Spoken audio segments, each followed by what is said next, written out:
And we're back here once again with another episode of the MSK show. And this is going to be episode 224. So I hope you guys had a great day. And I hope you guys have a great rest of your week that is ahead of you. And in this episode of the MSK show, we are going to be talking about the newest Marvel Cinematic Universe movie, Thunderbolts, which is the 36th film in the Marvel Cinematic Universe and ends Phase 5 later in this episode of the MSK show.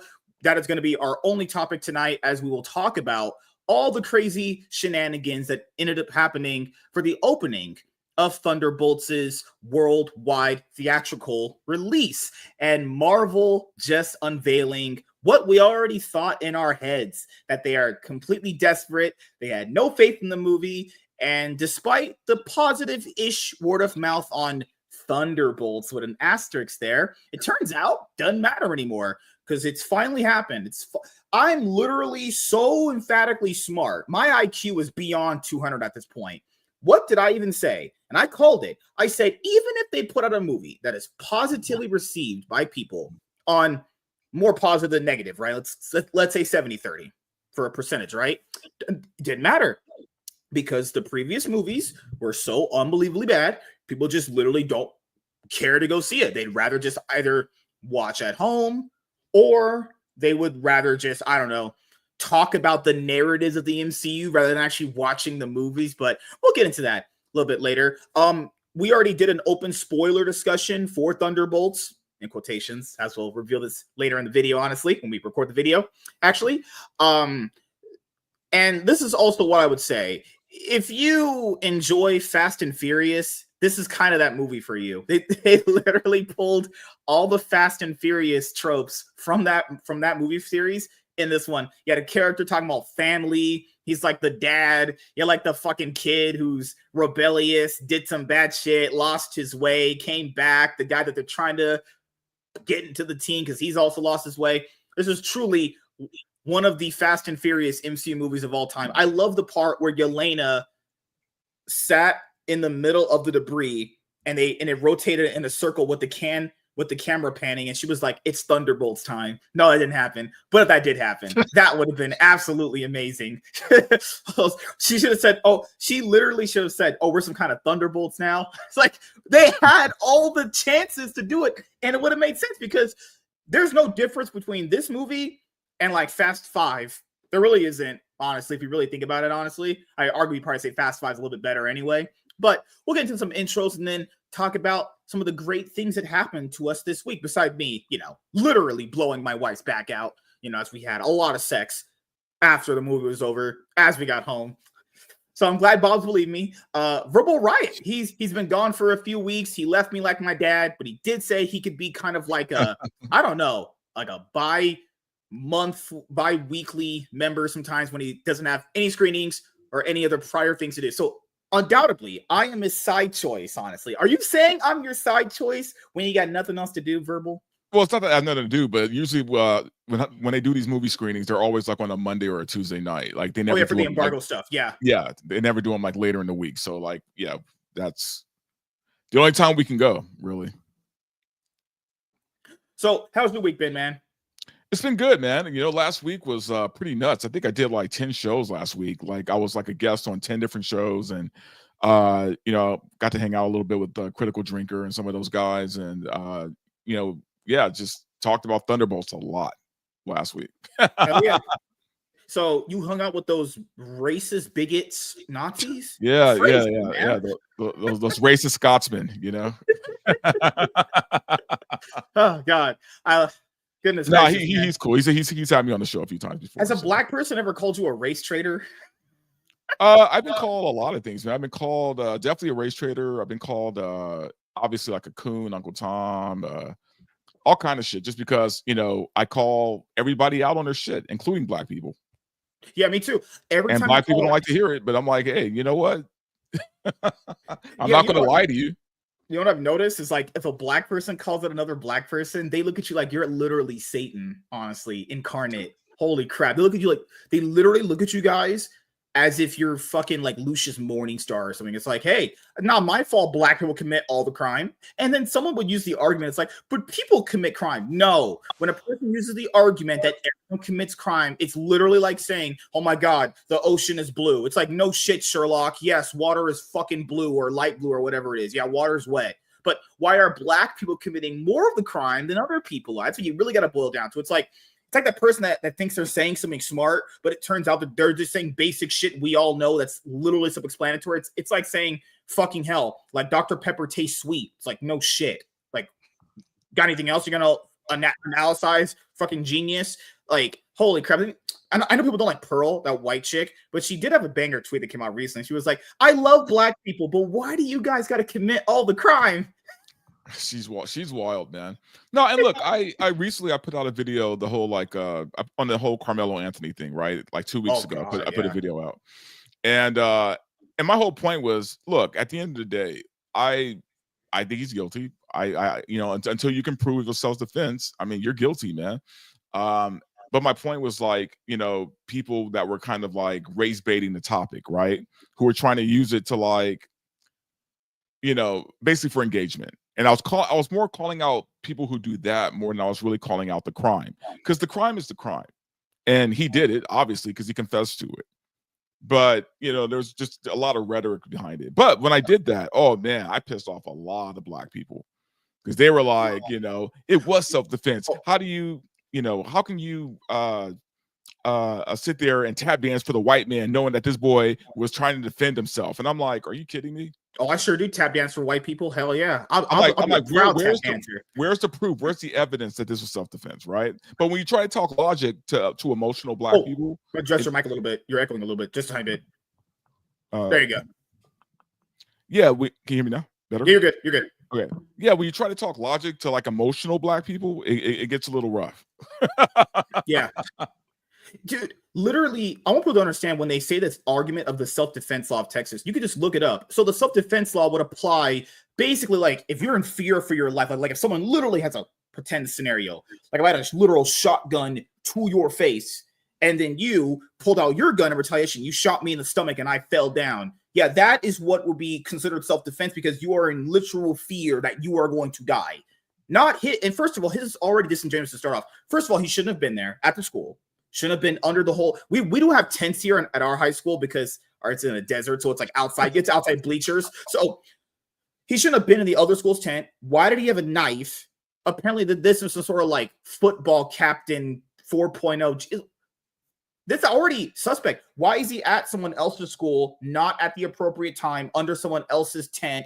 Literally in life, if you go somewhere you're not allowed to, a person will literally just say, hey, you're not allowed to be here. That is a basic thing of life. I love how on the internet, we have to sacrifice our actual rationality for basic things we know because on the internet, people just don't understand basic human life. Guys, go to a building you're not allowed to be in and a big black guy will be like, you're not allowed to be here, sir. I need you to leave. Yeah, that's a normal thing. That's actually just a thing that happens in life. You don't go places you're not allowed to. And then kid tells him to fucking, get out.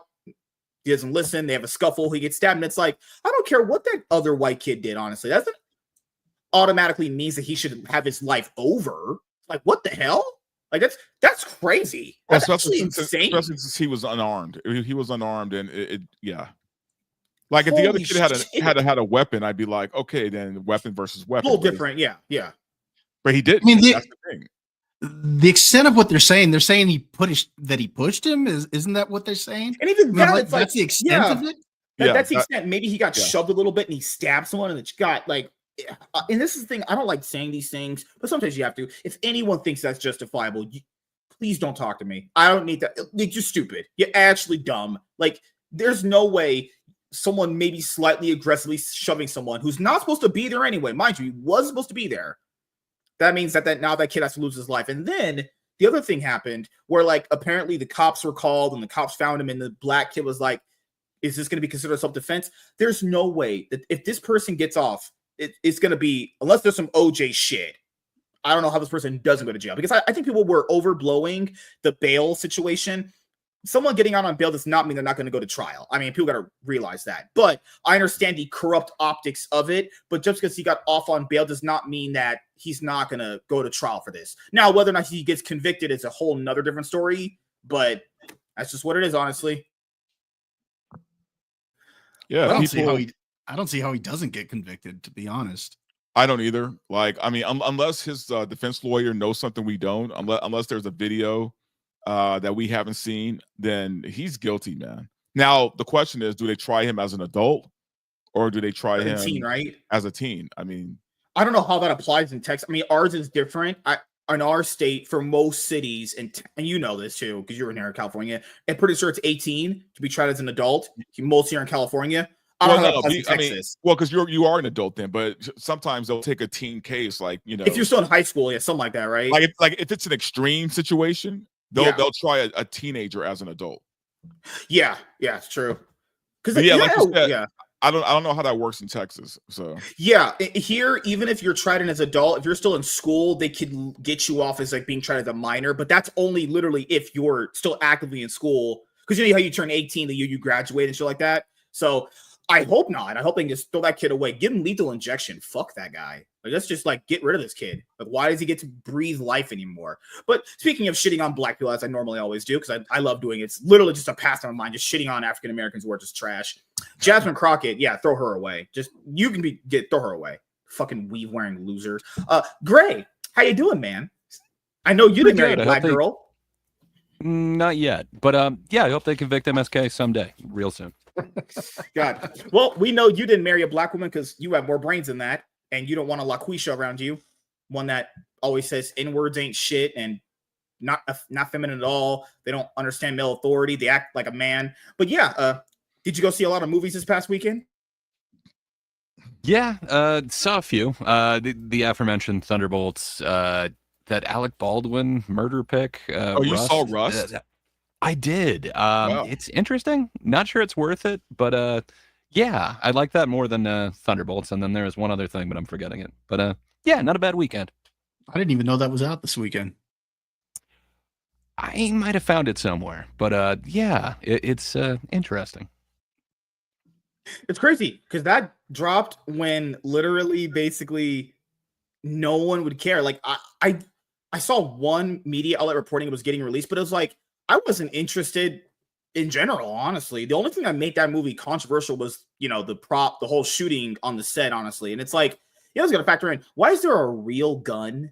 So first of all, why is there a real bullet in those prop guns? I always assumed those bullets were fake, unless you had a movie like John Wick where they're real and he's doing like practical effects, whatever. But I mean, I don't know. I always assumed they were always fake. Well, that's why they went to trial, because why were there real bullets on set?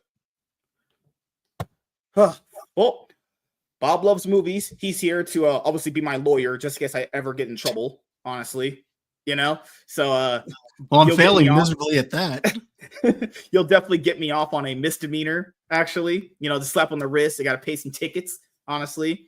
So how was your weekend, man?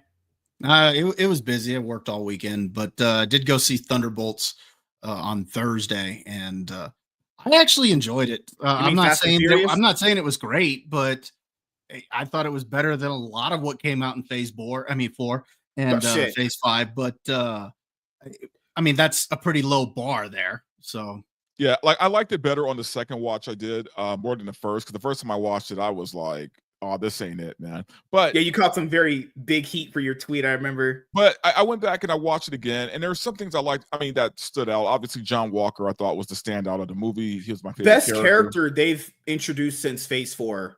Lewis Pullman did a great job as Sentry, even though I still say that character should have never been in a movie to begin with.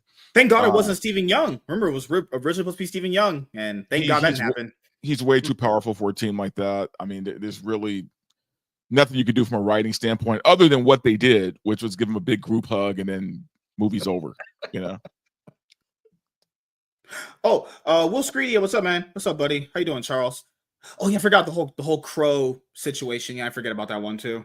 Rest in peace, Brandon Lee. You know, I love how the director of the original movie basically went when the reboot failed. He said, apparently there's not enough money here to be making here.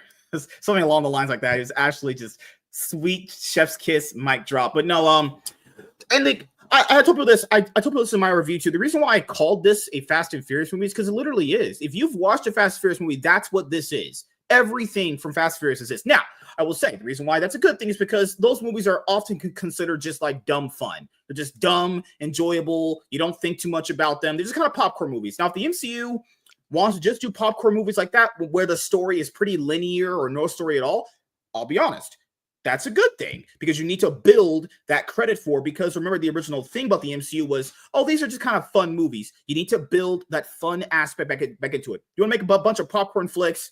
Fuck it. It's better than what we were getting before, which was literally, checks notes, Thor Love and Thunder. Give me popcorn movies every day. I would never watch that ever again. Just saying. Okay, but building fun is different than like, the lame humor that the MCU keeps putting in their movies, right? It's like, it's true, yeah. You know what I mean? Because people hear fun and they think, oh, you mean goofy like the Marvel was in. It's like, no, that's not what we mean. That's not fun. It was lame, Yeah, fun would be like Iron Man. I would say that's fun. Right. Tone was serious for the most part, but you had your humorous moments. Like you need a balanced tone. I do feel like Thunderbolts, there wasn't that much MCU typical humor in it. Even when it happened, the jokes really weren't. I don't know who was writing the jokes for this movie. The jokes really didn't land, honestly. Like one or two of them I kind of chuckled at, but I felt like the humor was mostly toned down for this one, which is good because every serious moment getting fucking outshined by a joke is just annoying after a while. I get if it's a straight up comedy character, but every single movie has to be like that. And it's like, come on. I just devalue. Although I did laugh pretty hard when the Taskmaster died. So, the part where they were getting chased out in the car, and then she like hit a button in his limo, and then it showed this like dance party scene, and she was like, "Who are you driving for?" I felt like it was driving for Diddy or something. I actually almost lost it. I was like, okay. Oh shit. It's like, what? Why would that be in a limo? But what else is there? I think the only other thing that I didn't criticize that I forgot to in the review that we did was that if the Void is, because like the Void is basically, no pun intended, blacking people essentially. We assume as the audience that they're going to be dead, right? Like when we saw the little girl getting blacked out, they should have been dead. Yeah. So then when it's revealed that, oh, this is all just a dream, they're all going to come back, that does kind of lessen the value of the stakes when you really think about it. But then again, this is a movie, you literally just turn your brain off and you just kind of take it as it is. Because there's not really a story here, because me and Laps were talking about it. And the more I thought about it, like some of you guys did, if the story is about character redemption, I'll be honest with you, the reason why that's not interesting anymore is because we already did that. We did that 1,000 times already. Why is it any different now? But also, there's a better story to be told, man. Like, what's crazy to me about this whole Thunderbolts movie to begin with is the fact that Marvel or the MCU literally has like the characters from the comics in the MCU. Baron Zemo is the leader of the team in the comic. They have Frank Castle, the Punisher, who's a member of the Thunderbolts. Mm-hmm. They have the Abomination. They have Bullseye. Like, these are people who are all in the Thunderbolts. Like they could have literally put that team together, right? But instead we get like the rejects from the other shows and movies to be the Thunderbolts for this team, which I don't know. I don't understand. I think it would have just taken them. I think it would have been too difficult for them to actually creatively put that team together because they left all those characters in pretty bad spots as it is. So I think it was just easier for them. No, actually, you know what? It'd be easier than you think because you treat it like you would a Suicide Squad situation. They're all in prison. They're all in prison, and then they get the deal. Right. And then during the movie, you find out a little bit more about who they are, even though we know who Frank Castle is. Right. Even though we know who Bullseye is and all these other, people. But, you throw in somebody like the Abomination where you have power on your team, some kind of power. Thank you. The audience loves Baron Zemo. That Baron Zemo character is pretty cool. I like that. Yeah. And that's what I'm saying. Like they have the members right there. And then you throw in a villain like the Sentry, or he's not a villain, he's a hero, but you put in a character like the Sentry, and that complicates a lot of shit. This is the reason why I even say this is one of the most predictable MCU movies is because everything we all said, even when I had some of you guys on at different times, everything we said was true. And keep in mind, I wasn't expecting the power scaling thing because the power scaling in this movie was pretty fair. Like they firmly let you know, hey, Yelena can't beat up a super soldier. And that's good because none of that girl boss shit. Thank God she gets beaten the fuck up. These guys cannot fight Sentry. But but the problem with knowing that, if you've watched enough movies like this, is that you know they're gonna do some Naruto Takano Jutsu to get him to be not a bad guy. It's like that's why I'm not surprised because I knew this was gonna happen. There's the only one way to beat that person, and it's like the MCU's kind of already introduced a thing where just because something big is happening to New York doesn't automatically mean that Spider-Man shows up, or doesn't mean that, insert other Marvel hero shows up. Because, if the whole New York is getting blacked out, that guy's not porn, literally blacked out to a dream world, you would think like Spider-Man would appear or other Avengers would appear, like Doctor Strange surely would appear, right? If that's happening. For a character like the Void, yes. Like that, that's what I'm talking about, man. Like, I don't know. I just feel like a better writer would have done so much good with this material. And that's why I said it's not really a story here, because if you really look at the movie, okay, you can argue it's Yelena's story. But like I said before, we've seen that 1,000 times, and we've seen it with different characters that are better anyway. Because like the plot kind of just moves the characters. I would say the plot moves the characters rather than the characters actually moving the plot, if that makes sense. Because it kind of just goes to like, okay, well, Bob's this kind of dude who's mentally insane. He got this procedure done to him. And it's like, is that really a story? Like, that's why I said there's no actual, real, tangible story here. It's just cool action, some cool dialogue, and some cool interactions, and that's fine. If the MC wants to just do that, like I said before, I will take that any day over Eternals, because they thought they were actually cooking with Eternals, and that was really bad. That was mind-blowingly awful, please. So, that movie should never have been made. Yeah, God, man. That's why I think Fantastic Four is going to try that. Fantastic Four is going to try coming up with an actual plot, and it's going to be just potentially not good. Like, I'd rather you just, if you want to give me some dumb action, some dumb fun, I'll be here for that. Because then at the end of the day, you could argue, okay, at least I had a good time. Because people did say, I watched it, I had a good time. That's all that matters. If you had a good time, that's great. We don't need the feeling of, damn, let me go watch a Spider-Man movie where Tom Holland Spider-Man knows, like fucking I like that movie so much. He loves Tony, and he gives the last bit of Tony's items to a random person that he never, ever knew existed. The person he barely knew existed in front of him for maybe 5 minutes. Hey, Peter, this is very valuable. Tony would like you to have these. Oh, how about I just give them to a random person I barely know? What level of who made that movie? Who wrote that movie? You were retarded.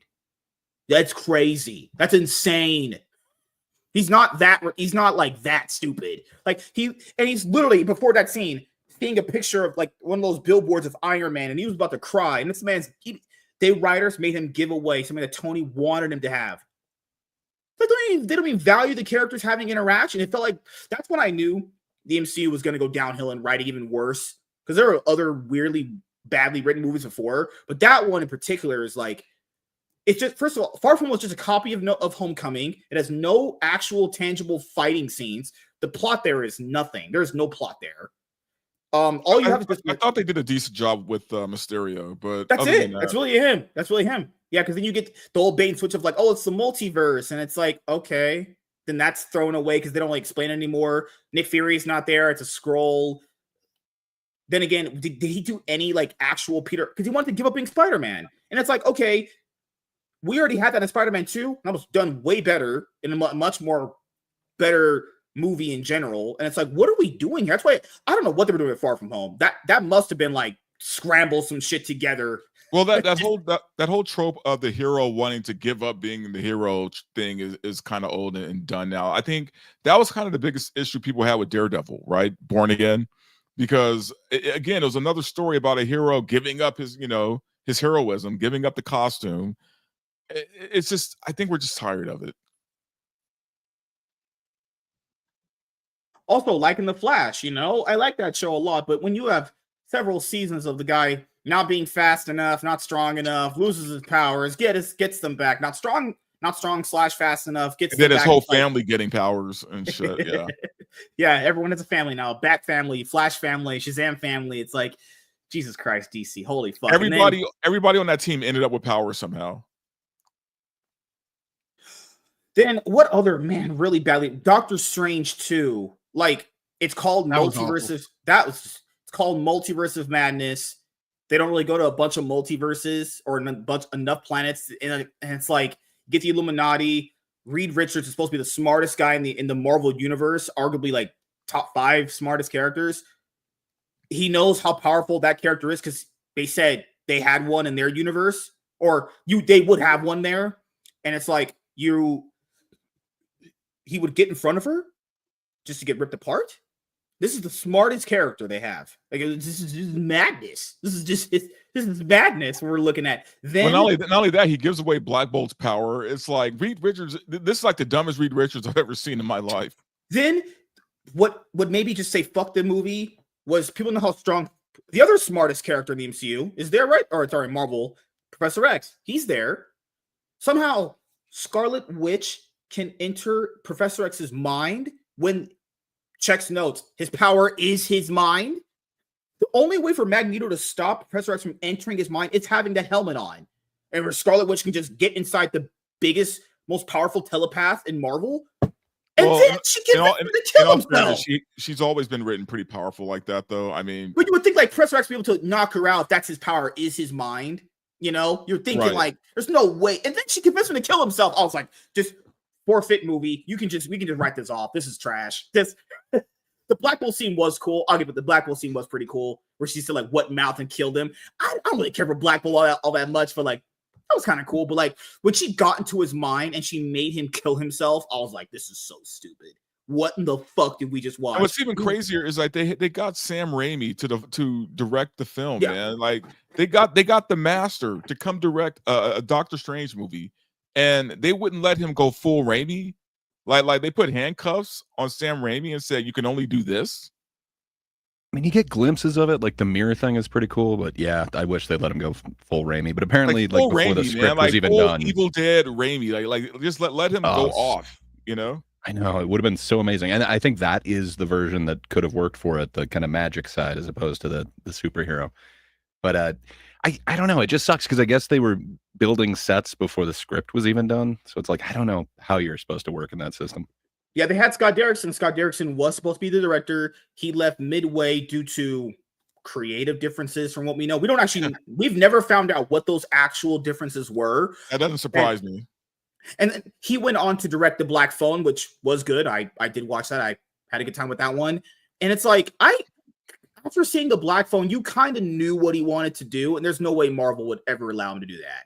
But then again, they called Sam Raimi up, even though he wasn't doing like his next Evil Dead movie or something like that. He was filming one of 2 movies. He was producing The Invitation, and he was filming some other movie. And it's like, you wonder, because the movie's like half of a freaking movie made by a committee and half of it's Sam Raimi, and it's like, what is this? Well, yeah, and you can clearly tell which parts were Raimi, right? Oh, like, yeah. And here's the thing, Doctor Strange, and it's a shame because Doctor Strange is a character that lends himself to being weird. So if they allowed like Raimi to get really weird with Doctor Strange, we would have got a crazy movie. Mm-hmm. Which other one was written that? Oh my goodness, man, Thor: Love and Thunder. Which one wasn't? Like Thor: Love and Thunder. It's like I know people said Gore. I don't know who said Gore didn't suck. I mean, I think some people that follow me was like, no, Gore wasn't that bad. No, Gore sucked as a villain. First of all, he didn't really butcher anybody. He only butchered Sif's arm off screen. That's like its only real true, I don't know, kill. He was mostly like Gore the babysitter. He just started babysitting everyone. And then he didn't actually kill really anyone on screen. Then it's revealed that he's right. All the gods in that universe are dicks and they don't help anybody out. So then you're telling me that he's justified in what he's doing then? Because this guy's mentally insane. So you're justifying that he's right. The gods are bad people, so they probably should be dead. And then somehow Thor can just give his powers to people. Then it's like, okay, why? What the hell? If Thor could just, oh Jesus, what a horrible fucking movie. I hated that whole movie, man. I put it in the top 3 of the worst MCU films ever made. Like it's not that is good. Definitively number 2. Eternals is just way worse, but that is top 3. Yeah, you're right, man. Thor, it's definitely top 3. The part he gave his powers to those kids, I was like, we're watching some trash. I hate the whole Jane Foster thing. Oh yeah. You know what's funny is Thor: Love and Thunder, changed the title obviously, but that movie would have been a much better movie if it was like a buddy cop movie with him and Hercules, right? Thor and Hercules have to stop Gore the God Butcher. Like that would have been a great movie. Right, when Thor goes to see Zeus, and Zeus is like, "I can't do it, but my son can," and you have these two teaming up, and you could be a little funnier, you could be a little whatever, but just have them be bros, by the end of it. And I don't know that Beta Ray Bill. You never did Beta Ray Bill yet, which is crazy. Then Jane Foster, Lady Thor being there.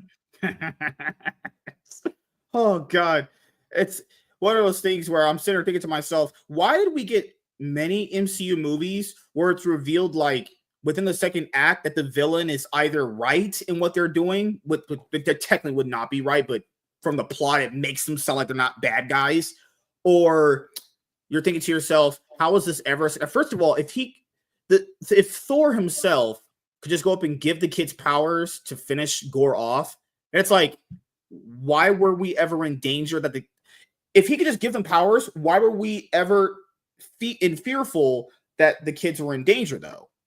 And that CGI. See, remember the black face of that one kid? Heimdall's a kid. That CGI. Whew, that was rough. Oh wow, man! Never watching that pile of ass ever again. MSK, you asked about the villains always being justified. That's not just a Marvel problem. That's a Hollywood. That's a Disney problem. I mean, you see that. You're right. Yeah, they've been doing that for quite a while now, justifying the villains for sympathetic villains. Oh yeah, Falcon and Winter Soldier has the worst of it. I think that I'll say this. I know people don't like that show, but given the fact that that show has the most talked about things, I will always say it's the best one because we got John Walker out of it, and we got John Walker beheading a terrorist. I mean, I don't know what other MCU show has that, because that guy beheaded a terrorist who killed his best friend, and then Marvel is trying to make you sympathize with a terrorist, and it's like, no, we know he's in the right, and we all agree with John Walker, and it's like, well, I'll go a step further. What's crazy about watching the Thunderbolts, man, is like every time John Walker was on screen, I thought, why isn't he Captain America? Like every time he was on screen, I'm like, why isn't that guy Captain America? Forget Brave New World. He should be U.S. agent. Why wasn't U.S.? Well, I mean, I know in the comic he was Cap, and then he became U.S. agent, but like that was next to Steve Rogers. That's Captain America. Yeah. I hate agreeing with MSK, but man, the Isaiah Bradley stuff too. Like, there were elements of that show that could have been great. I just don't know why they basically made a second movie of it. I didn't hate Falcon and Winter Soldier like a lot of people did. I hated the moral of the story where we're supposed to to sympathize with Freckle Jesus. What were they called? My God, what a horrible name! This is why comics sometimes have the villains were called the Flag Smashers. Remember that? Oh my God! I would prefer. I mean, like, I don't know, man. Like, there's so many things I would prefer, but like, look, if you're gonna make her the villain, make her the villain. Right? Yeah, don't sit there and make a speech about how she was right for killing innocent people. Apparently, Shannon, whatever her name is the power broker. We've never seen her after that again. Just been discarded for some reason. No, she'll invent like the next adamantium or something like that. You'll see her like 5 movies down the road. Yeah, that's why for me, I always say it's the best one because every other show. Another reason why Falcon Winter Soldier edges it out. I know it has the cringe, do better center to scene. I understand. It has bad things about it, but it gave us John Walker, who's been like the best character they've introduced since Phase 4. It has some of the most talked about stuff. He killed a terrorist. Like nothing is better than that show in terms of that Disney Plus MCU stuff. He killed a terrorist. Go, like right in the face of what you were saying that you hate when they like kind of humanize a villain. That's what they did with John Walker. I mean, he's not. He was never a villain, though. But we weren't convinced. Though. No, we weren't convinced though. We were like, this guy's right. Like this guy didn't do anything wrong. Yeah, like Walker was never a villain. He was correct me wrong. He was working for the government. He had to stop them. That was his mission. Then one of them killed his best friend, and he was like, "Hey, I'm going to kill this guy." Now, I get the other argument. I don't agree with it, but I get the other argument is that okay? So since it's like But yeah, you watch a movie and you know what's going on, but you know the inside of that world, the outside perspective doesn't know. So I understand to the outside world, if you just randomly saw that Captain America beheading someone, that would look bad. The optics of that would look bad.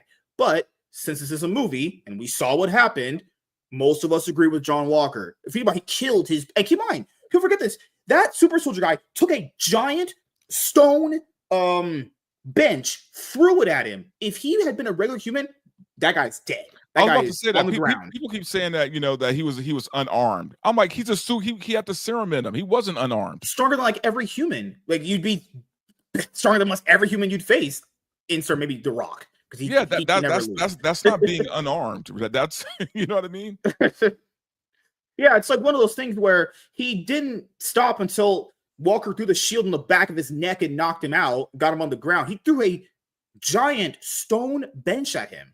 If Walker doesn't break that and that hits on the person, that person's dead. Like I don't get the idea that this person was unarmed and this person was resisting arrest. I don't care if a terrorist literally has their arms up and says, "I'm surrendering." You need to, I can't say on YouTube, you need to be off in Minecraft, allegedly, in very, very gruesome ways, honestly. Let's just say that. Like, John's not wrong. He didn't do anything wrong, but I understand the public point of view. You didn't see, the public in the MCU didn't see what we saw. So it makes sense that they wouldn't know what the real context of it is. Keep in mind, even if someone ever did reveal the context, their universe is filled with some weird idiot people. So I'm pretty sure they wouldn't believe you. Like, literally, they know in the Thunderbolts she's guilty, but we're still doing this dance that like she's not guilty, even though they clearly know that she is. And that just gets us scarred in the movie too. Remember the part where Bucky's talking to that black guy, and he's like, "Hey, we can get her," and they have dirt to get her, and then that's just thrown away. That was my problem with the movie story. It's like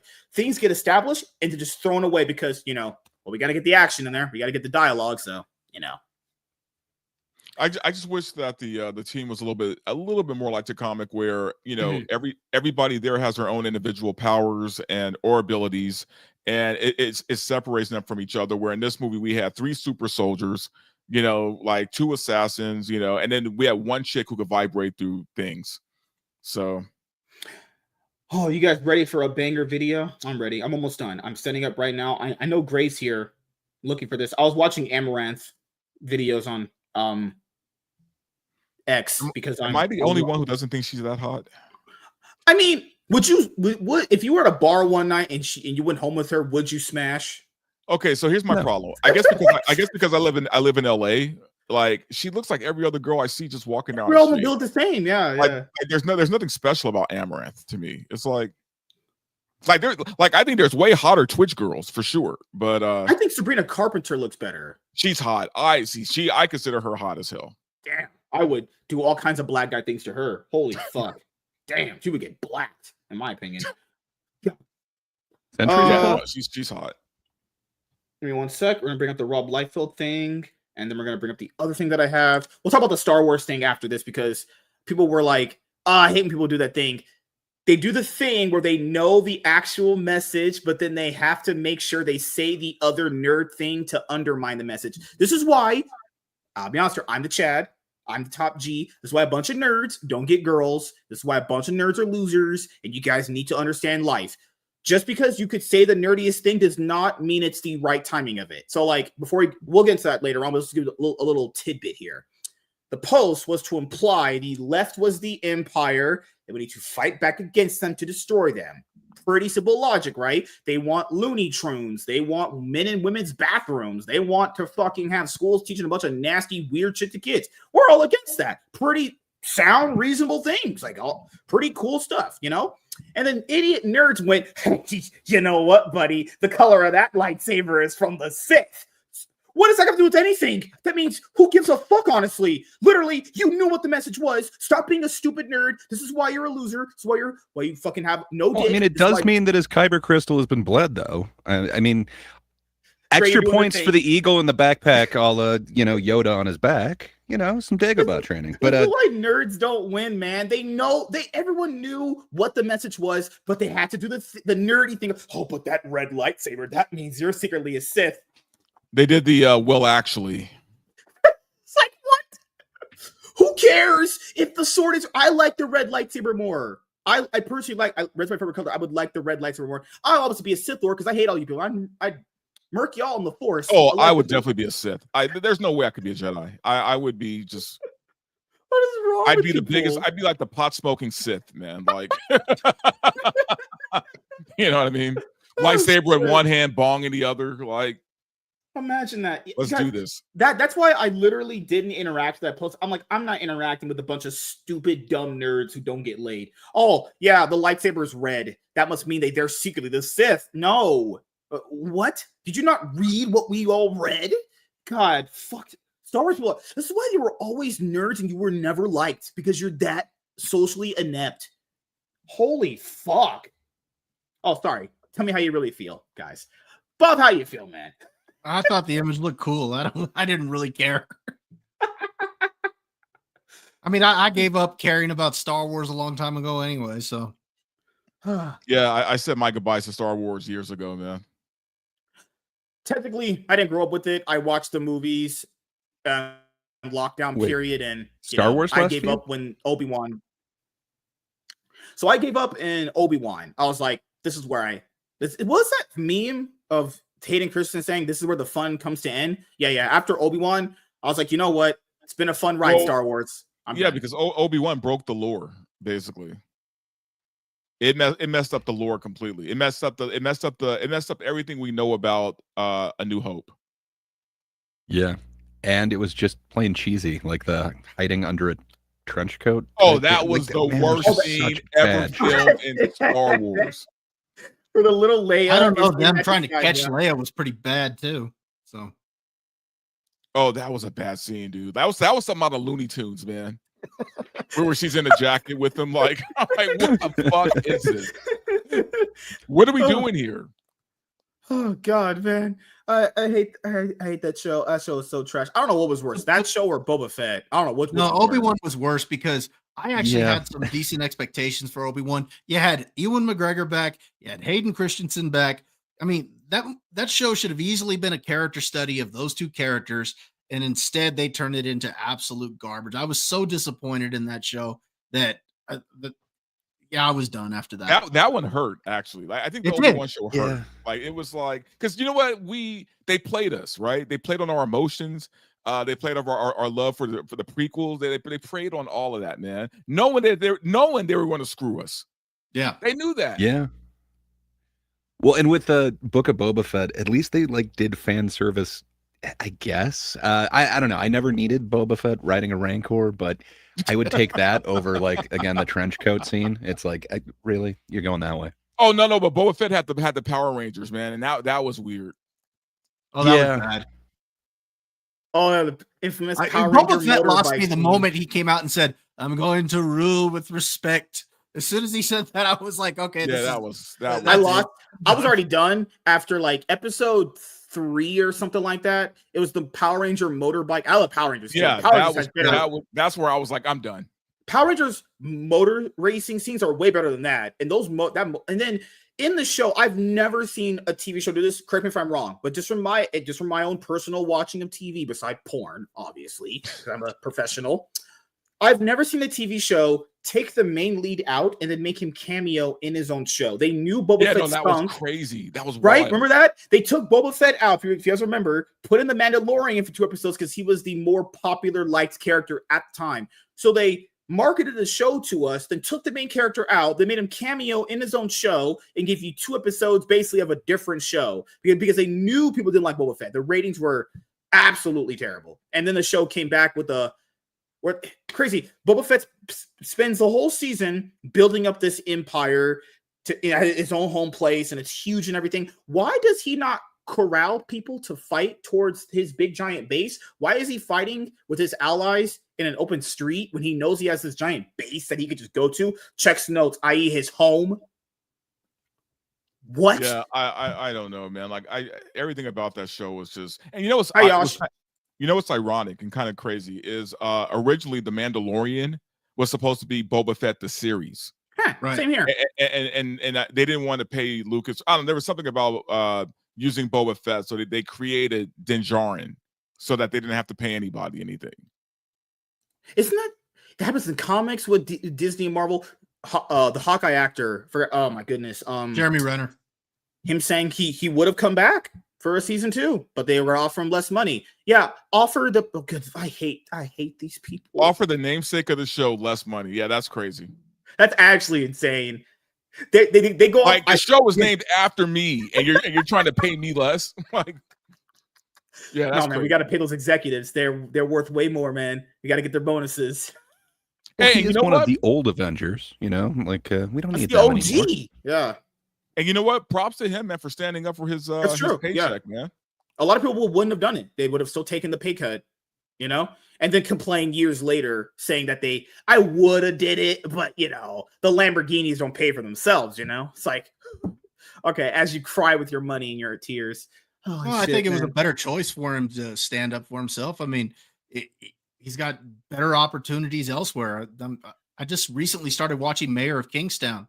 I think that show's freaking great. So, he's doing a lot of TVs on Paramount. I heard, yeah.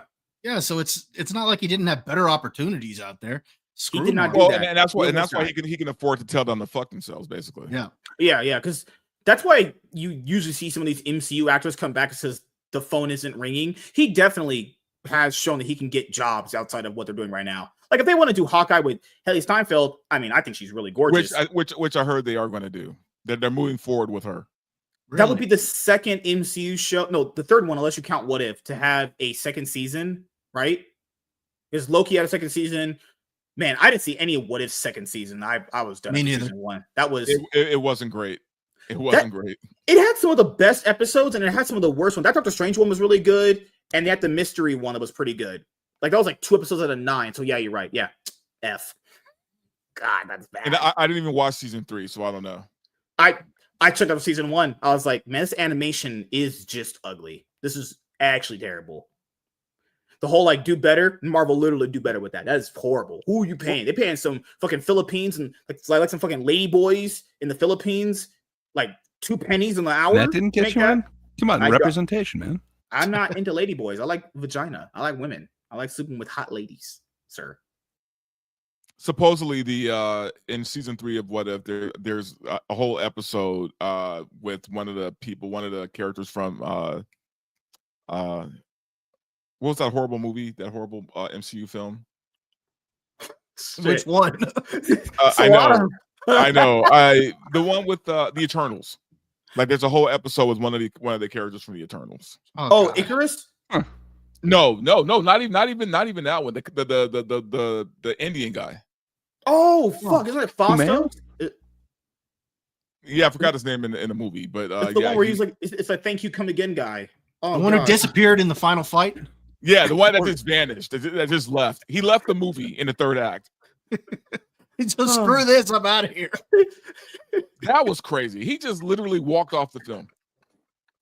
I love how the only decently liked part of that movie is just this. How you know it's like some keys dangling in front of a baby to get them to stop crying. Is the scene where the speedster fights Icarus? We're like, yeah, that was pretty good. The movie was good. It's guys, one scene out of a movie does not make it good. I don't know how it's better than the flash effects. I'm just saying, that's crazy. Like the speed running in there was a lot better. Yeah, good lord. Did Ezra Miller really run? For being honest here, did he really? Run? He was like doing some weird like gay gliding or something crazy like that. Like it was. It was wild, man. Before we had lockdown, do you guys remember no one runs video? Like that. Remember that viral video that we had a long time ago where he literally choked a girl on video? He was like, "Do you want to run it?" The most gayest voice I ever heard in my entire life. And apparently that guy could just be in a big motion picture. A person who on video just choke slammed a bitch. Well, actually, you haven't seen him in anything since, right? He hasn't been in anything. You're right. Yeah. He has not been in anything. Yeah, he's dead in Hollywood right now. Allegedly, wasn't he supposed to be a voice actor in some episodes for Invincible? But that's all I heard. That got turned down because, you know. Oh, I never even heard about that. So, but I do know he's not going to work in Hollywood for a really long time. Remember that police report that came out when he was in Hawaii and allegedly he went into someone's room that he was staying with and threatened to murder them? He stole like their social security card. Yeah, he did all kind of crazy shit, man. Like, you know what I don't understand? Like, you finally made it, man, right? Like you're a big actor now in big movies and you're making that money. How do you just like screw it all up? How do you? I think they start doing drugs. It has to be drugs. Like, that's crazy, man. Like, you made it. You made it. You know the other one. Remember the one where allegedly he got so mad at the verdict, he took a chair and threw it at a woman's head? Remember that one? Woo! That could have killed somebody. He's so lucky that didn't happen. That's not good. Oh, I was following all of that when I had my bigger channel, when I was more popular and obviously, not a clout chaser like Gray is. But good Lord, I remember that whole story. God, that guy's a crazy person. Apparently the stuff with the girl wasn't what it was. But then again, I don't know. Remember the whole bullets thing he had? He was dating a single mom, apparently, and the kids were playing with bullets. Apparently that stuff wasn't as bad, but... Is he on meds? Like, is he crazy? Like, I'm trying to figure out, like, what is his deal, right? Like, I think he was like that before, and I think just the fame got to his head to where he thought he was untouchable. Because he had the they them pronouns. It's weird when guys reach that level, right? Because you think about people like Diddy, R. Kelly, like just what turns off in your brain where you're like, you know what? I don't have to abide by the rules anymore. It must be right? Like I can do whatever the fuck I want.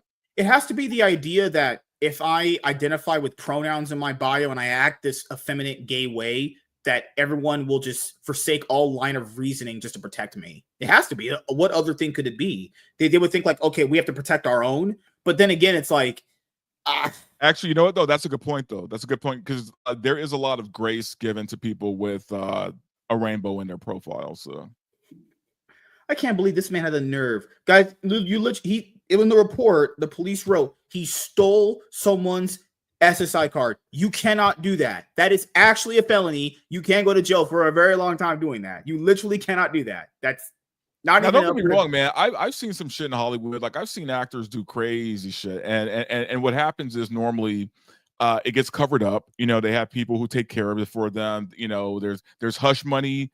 There's a lot of things that go on in Hollywood where celebrities are doing some crazy shit, but you'll never hear about it, right? But we live in a time now where everyone has a phone. Everybody has a camera on them at all times. You just can't get away with shit like that no more. It's on video somewhere. Dude, imagine you know what I mean? You were a black actor and it was revealed on video you choke slammed that bitch and saying you want to run it, you would be finished. It's not even up for debate. Everyone would crucify you. Look at Jonathan Majors. Yeah. Instantly gone. Which is crazy because allegedly didn't he admit to doing it? There's some leaked audio, but it's like, he's black. Of course he would admit to doing it. They do crime. It's like, I told people this before. You hire a black guy to be the face of the MCU, he's going to do some crime. He's going to get in trouble. Oh, apparently Kang Dynasty also supposed to come out this week. Did you guys enjoy that movie? Heard it was really, really good. Yeah, man. I'm glad that never happened. But then again, it's not like we're getting anything much better right now. So yeah, we missed out on the Shang-Chi director directing an Avengers movie. Yeah, big loss. Big loss. Big loss. Holy crap! I mean, the guy who did WandaVision is doing Fantastic Four, so I mean, we'll see. Murder me in my sleep, please, man. I can't do it. Then even the logic with that one, like they have the whole variance thing because of Loki. Well, shouldn't Mr. Fantastic look like John Krasinski then? Based on how the multiverse would work, they should look like the characters that we saw before. If he's the Mr. Fantastic, well, I guess not really, because if you think about No Way Home, like there were three different Peter Parkers, right? They all look different. True. Yeah. Or in Deadpool and Wolverine, you got the Henry Cavill version of Wolverine. Right, exactly. God. And then you had the Short King Wolverine. Yeah. Gray. How you doing, man? Oh, he probably went to go. He said he had to go clean his dog. Apparently, his dog got into some mud earlier. So if he steps away, he has to go clean his dog off or something because the dog will track mud in his house. Maybe that's him lying to not talk to me. So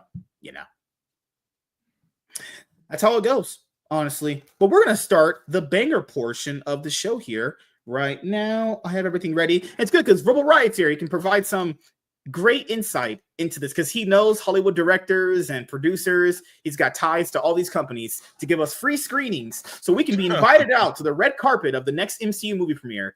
Good Lord. Oh, not you, MSK. If I have a chance getting a picture of Vanessa Kirby, I might actually just faint. I'm not gonna lie. She has a pretty hot white lady. Dude, they're keeping Fantastic Four so hush hush. Like I don't even know if we're gonna get an invite to the screening of it. Really? Oh shit! I mean, they're keeping it pretty hush. So I mean, they might give you that prequel comic that they're making. I know for sure. Here's the thing: if we get a screening, they're going to give it to us the day before the movie comes out. Like they're not going to give us a full week. Because that's the thing is, given how connected you are, you would think like, okay, they've already would have. Like you maybe have you been able to have like test screenings given to you for movies? No, that's what I'm saying. All their screenings are in house right now. Ooh. Only people who work at Disney for Disney have seen it. Will that apply for Superman too? Well, that's Warner. Yeah, I don't know. Warner's different altogether. Good Lord. All right, let's have some fun here. But you know what though? I saw the Batman 2 weeks before it came out. So I'm hopefully with Superman we'll get the same. Yeah, allegedly we might not get the Batman 2, and it's like I don't know if I'm sad about that because the first one was okay, I guess. You know, it's like, do we need more of these? Honestly, you're thinking about? I don't really think we did. Like we had the Batman and we had the Penguin. I think we could just let it go, you know, and move on to James Gunn's version of Batman. Morrison run of Batman. Oh Lord, I need Gray sexualized. He can be Kathleen Cartman. Oh no, that's too much ass. I mean, it's kind of a Rorschach test. It could be ass. Who knows? Where is Kathlena? I don't have her readily at hand, but yeah, Will, if you ever are, I don't know what social media platform you're on, or Facebook or Instagram or Twitter, just follow me and we'll get you on the show whenever you want to. I'm pretty sure you're free Monday, so you would love talking to the top G, you know, Riz Master like myself. They all vouch for me, you know, especially Verbal Riot. He's a brother, you know, fist bump. Good Lord, I didn't get there. See, there we go. All right, let's have the fun portion of the show. Hey everyone, I am MSK, aka Master Swag King, coming at you guys today with another video. And if you guys are returning viewers or new viewers, then please consider subscribing to the channel if you have not already. Leave a like on this video if you enjoyed it and comment down below. Also, make sure you guys hit the notification bell. That way you guys can get notified on whenever I upload a brand new video or go live. And in today's video, we are going to be talking about Marvel pulling a desperate marketing move after Thunderbolts flops insanely hard. So, Thunderbolts is the 36th film in the Marvel Cinematic Universe and concludes Phase 5. We will be on Phase 6 when Fantastic Four comes out this year in 2025, later in July, actually. So, Thunderbolts is a movie that really actually had no controversy. The only real small controversy it had was basically Stephen Young, the guy you guys all know as basically Glenn from The Walking Dead and Mark from Invincible. He was going to be Sentry. Basically, you know, long story short, he couldn't make filming for it, probably because Amazon is very bad at getting Invincible seasons going, actually. So basically, toward like, I would say, early last year, he basically said, I'm not going to be Sentry. Sentry got recasted, and looking back on the movie now, goodness gracious, thank God he got recasted. He didn't look like Sentry anyway, and that would have been another race fucking swap DEI bullshit anyway. Stephen Young, I like Stephen Young, but Sentry, no, it's you can play the Asian roles in Marvel, honestly, because that's what you guys should be doing, playing the egg roles, honestly. So that's the only real controversy the movie had. Pretty much outside of that, nothing really happened. The actors didn't really say anything crazy. Director, producers didn't really go wild on social media saying, you fucking Trump supporters can't support my movie, you bastards. None of that happened. Then we finally come to this movie coming out. And Marvel actually did something that I actually we saw with Birds of Prey. Remember when Birds of Prey came out and it had that long title of being called like Birds of Prey? The Emancipation of Harley Quinn? Is that what you're talking about? Yeah, it was that. So it had that long title like you just said, and then they just, after it flopped opening weekend, losing to Sonic, because that was just a better movie, and Birds of Prey was, whoo, man, that was some ass. Literal ass. Birds of Prey stunk. Yeah, that was a bad movie. And they changed it to Harley Quinn and the Birds of Prey. And it's like, they knew the movie flopped, and they were like, oh, we should probably call it Harley Quinn, so they should get more people to watch it, right? That's literally exactly what happened to Thunderbolts after it came out, after its opening weekend. So Verbal Riot got a chance to see it on Monday. And then we all got a chance to see it mostly Thursday to Friday, right? So literally after 7 days, Marvel straight up spoiled their own movie to get you guys to go watch it, because this movie actually did worse opening weekend than Captain America Brave New World. So Captain America Brave New World opening weekend made $190 million opening weekend. This one made $30 million less. So right here, first poster for the new Avengers now in theaters. So this is the big spoiler. So at the end of the movie, this group of characters, not Taskmaster, because she dies in the first 5 minutes of the first act. This is called the new Avengers. Yes. So your Avenger lineup is Yelena, Bucky, Ghost, Red Guardian, and US Agent, right? Because we knew, and possibly the Sentry.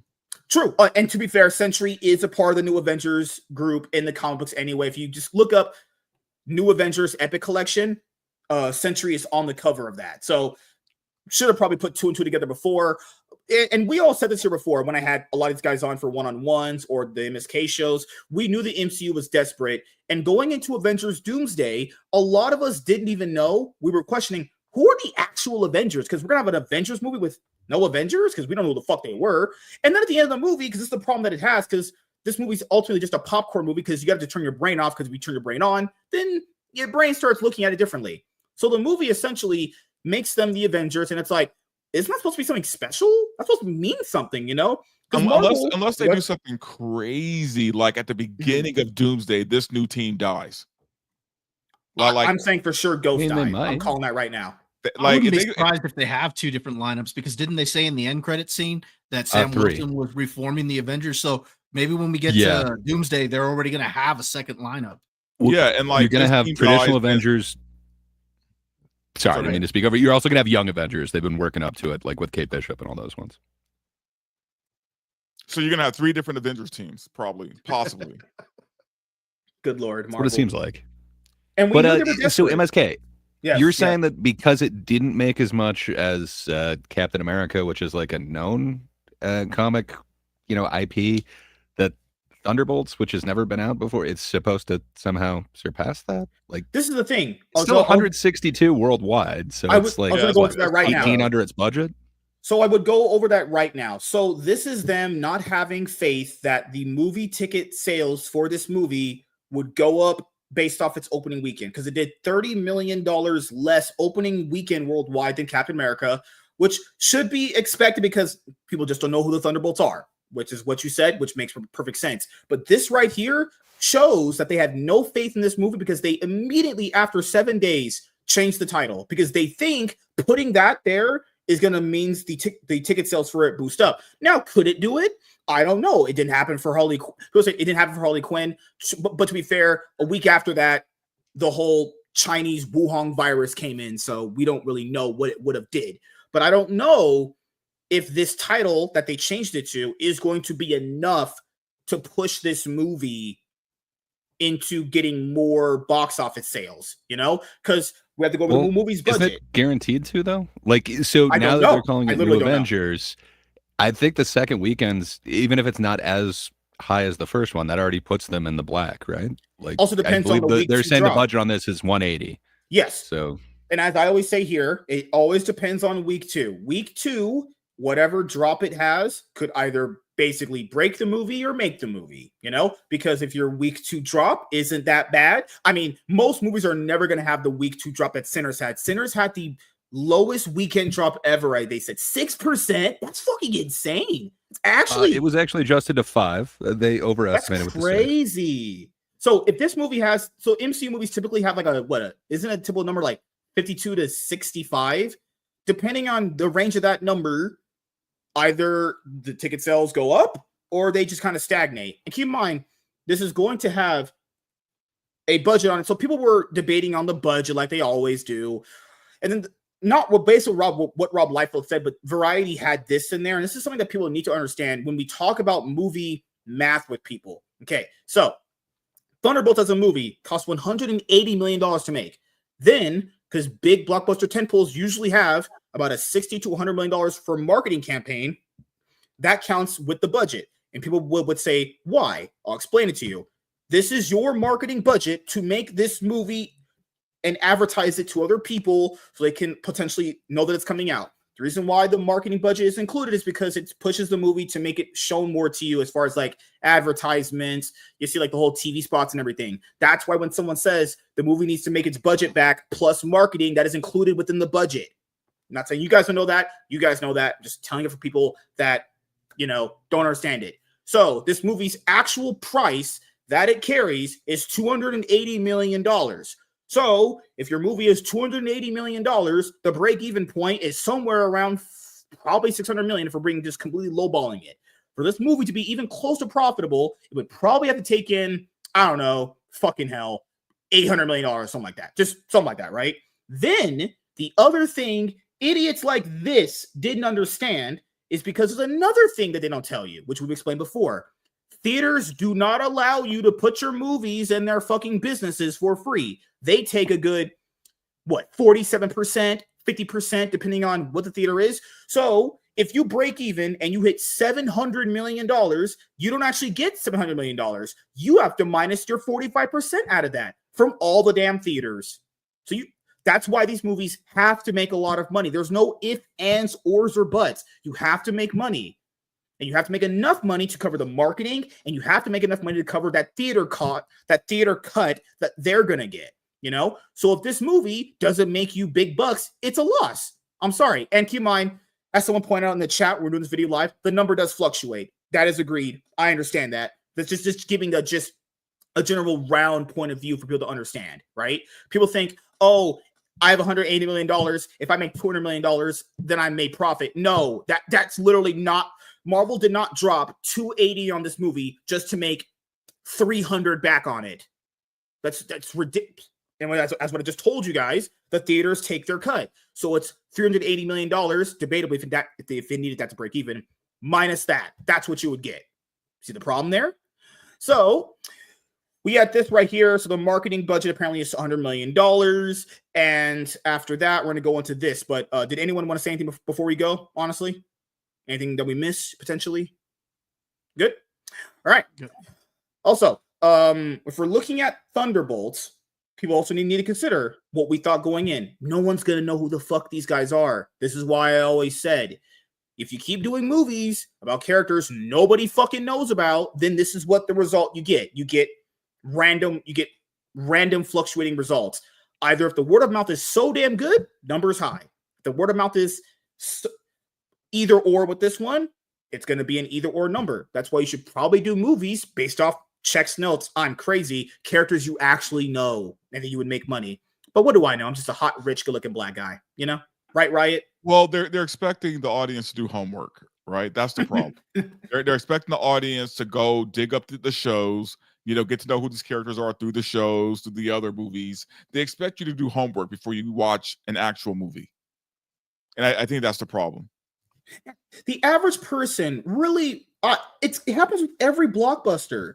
This movie only needs $400 million to break even. What's the budget? Well, it's like $200. You're retarded. I'm sorry. Your mom should have dropped you on the head. You're actually stupid. That really makes sense to some people. But then again, I can't expect the average person to be smart as me. I'm like Sugar Mar from Naruto. I got a 200 IQ, obviously. So that's the reason why they changed the name. They're feeling, hey, if we call it Avengers, you'll just kind of flock to the theater to see, oh my God, the new Avengers. Wait a minute, wasn't that called Thunderbolts? Literally, actually a bait and switch in marketing. They had no faith in this. They had the asterisk. I'm just saying, it's only so much of a bait and switch. And wow, you dropped 100 IQ points since the beginning of the show. I'm sorry. Wow. Is it possible?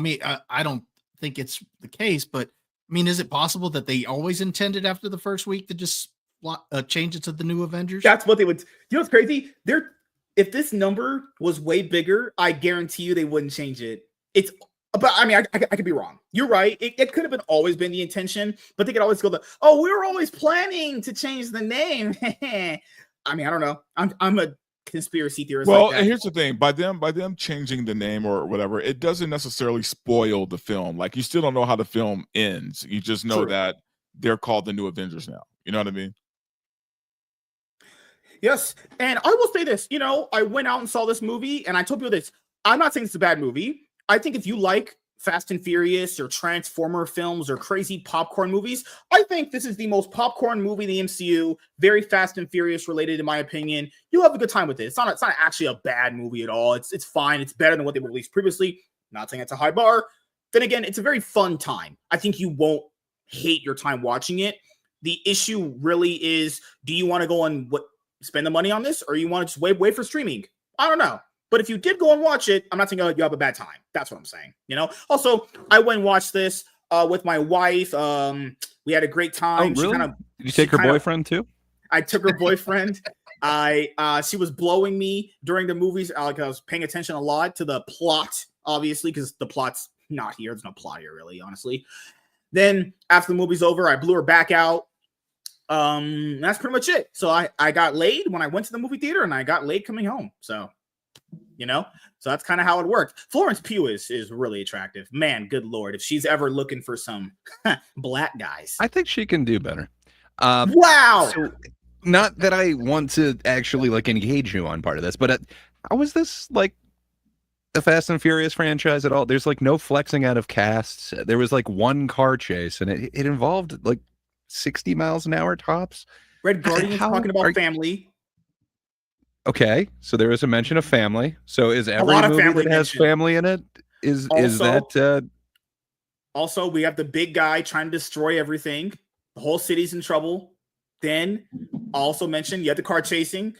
Also, if there's relatively no plot. Pretty sure we know that here.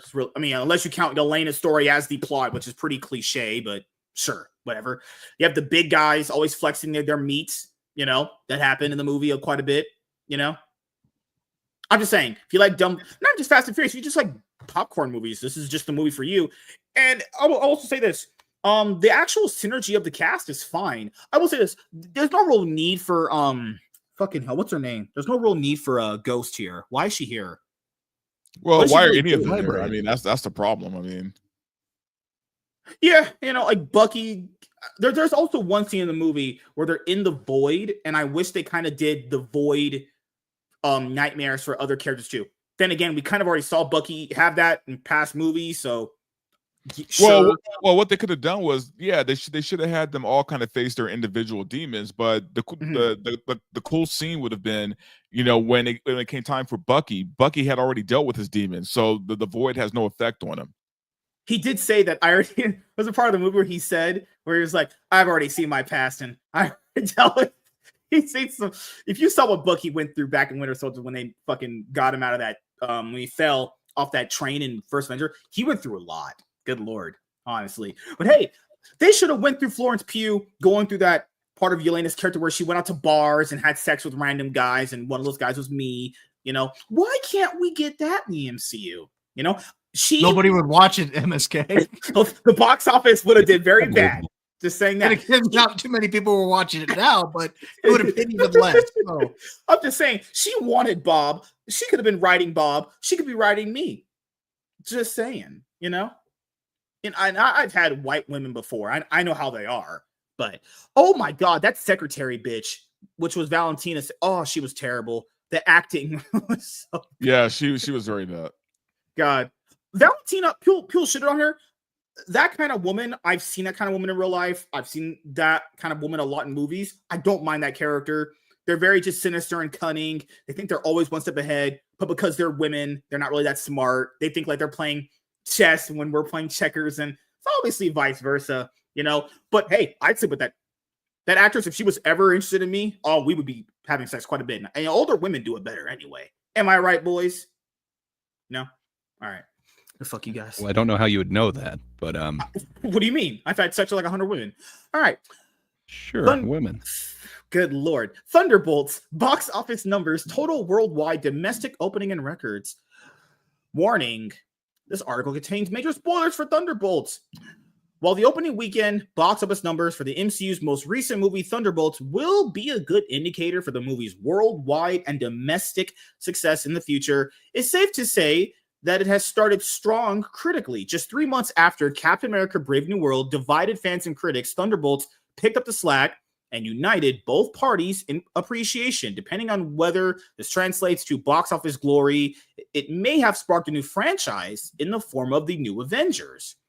Thunderbolts proved to be anything but a frivolous MCU installment, despite starring some of the MCU's less prominent characters like Red Guardian and Ghost. It also debuted the MCU's most powerful and perhaps consequential superhero yet, Sentry. Furthermore, the Thunderbolts post-credit scene is one of the most important of the entire multiverse saga, as it directly tees up the events of Avengers Doomsday. Also, that scene that's at the end of this movie wasn't directed by the movie's director. It was actually directed by the Russo brothers, apparently. Yeah. They apparently did it like a week prior or whatever, you know? Oh, Riot has to go. Yeah, of course I gotta take off. But man, I had fun. Are you being like my dad? Wild, you gotta head out? Oh god. Yeah, I gotta take care of some shit before I eat and go to bed. Hell yeah, We're man. all jealous of you. Goodness we would also like to be getting out of here. No, but anyway, it's fun always, as always, hanging out with you guys. And yeah, man. Thanks for having me on. Thanks for all the clout. You guys have a good one. You have a good night, man. See you later, dude.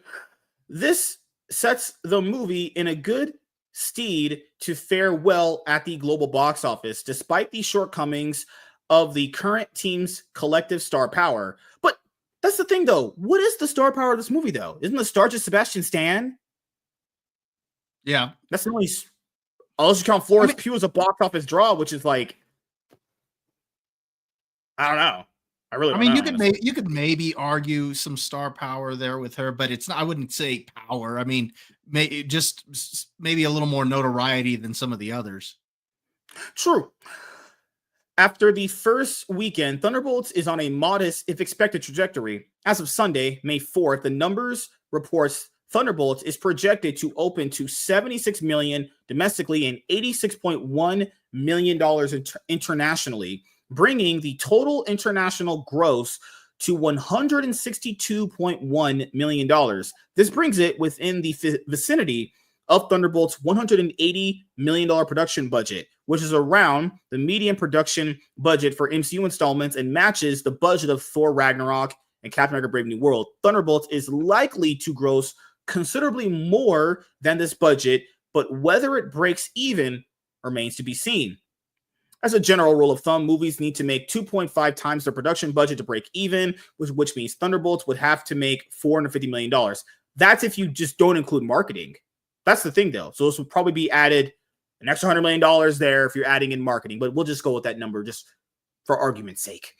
$86.1 million is on the lower end of opening weekend results for MCU movies and falls short of the opening weekend for Captain America Brave New World, which grossed $88.8 million domestically in its opening weekend. 2018's Ant-Man and the Wasp and 2021's Shang-Chi and the Legend of the Ten Rings grossed around the same in their opening weekends, with the former going on to gross $623 million globally, and the latter $432 million.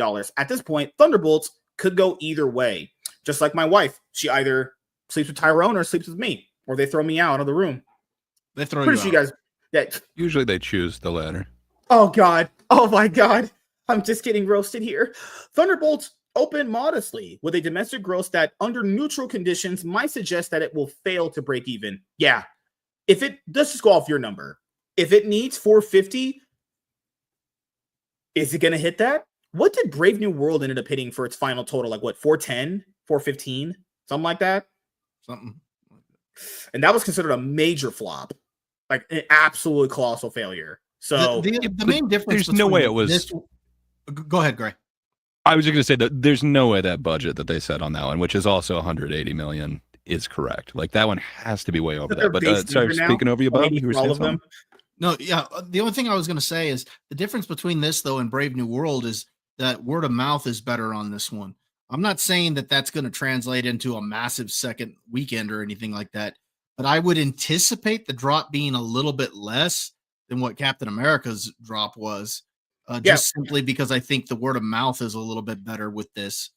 I mean, if you look at it, the audience score over on Rotten Tomatoes, not that that's the beacon of integrity, but but I mean, it's a pretty good audience score. And then you look at some of the other sites that what they rated it at audience members. Over on Criticlist, it's sitting at a 60%. So yeah, I mean, there's some positive out there for it. So I'm curious to see if that will actually help a second weekend, just at least the drop not be as massive. Like if it can be 60 or less, then I think that's a success for this movie. 65 or higher, then yeah, it's going to completely flop, which I still think it is. But the only thing that could help this at this point is word of mouth. Unless there's some big week 2 actual surge in the numbers going up.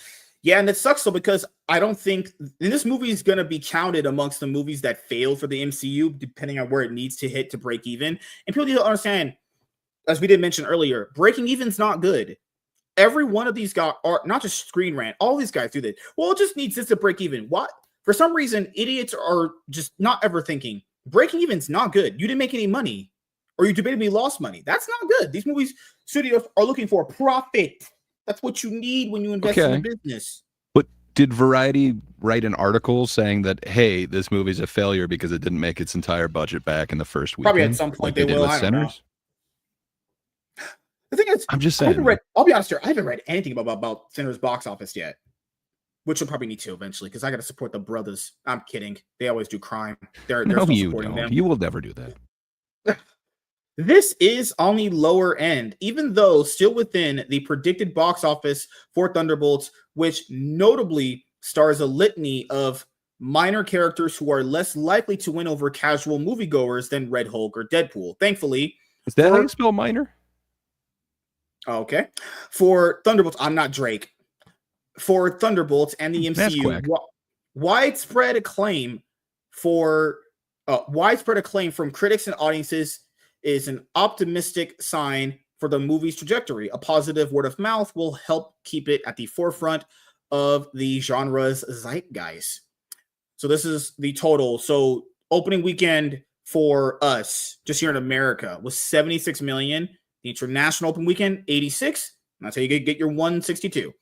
Ant-Man and the Wasp, for instance, grossed just 75.8 million domestically in its opening weekend, but garnered rave reviews from critics and ultimately grossed a total of $623 million worldwide. And that's crazy because that movie is bad. That second Ant-Man movie stinks. But it was released. Go ahead. Sorry to interrupt, but on the total opening weekend, they have it at 162. I think that's actually been adjusted lower because I'm looking at Box Office Mojo and they have it at 160.4. So it actually finished underneath that that estimation there. Thank you. Now, will you give me $1,000? Nah. Oh fuck! God damn it!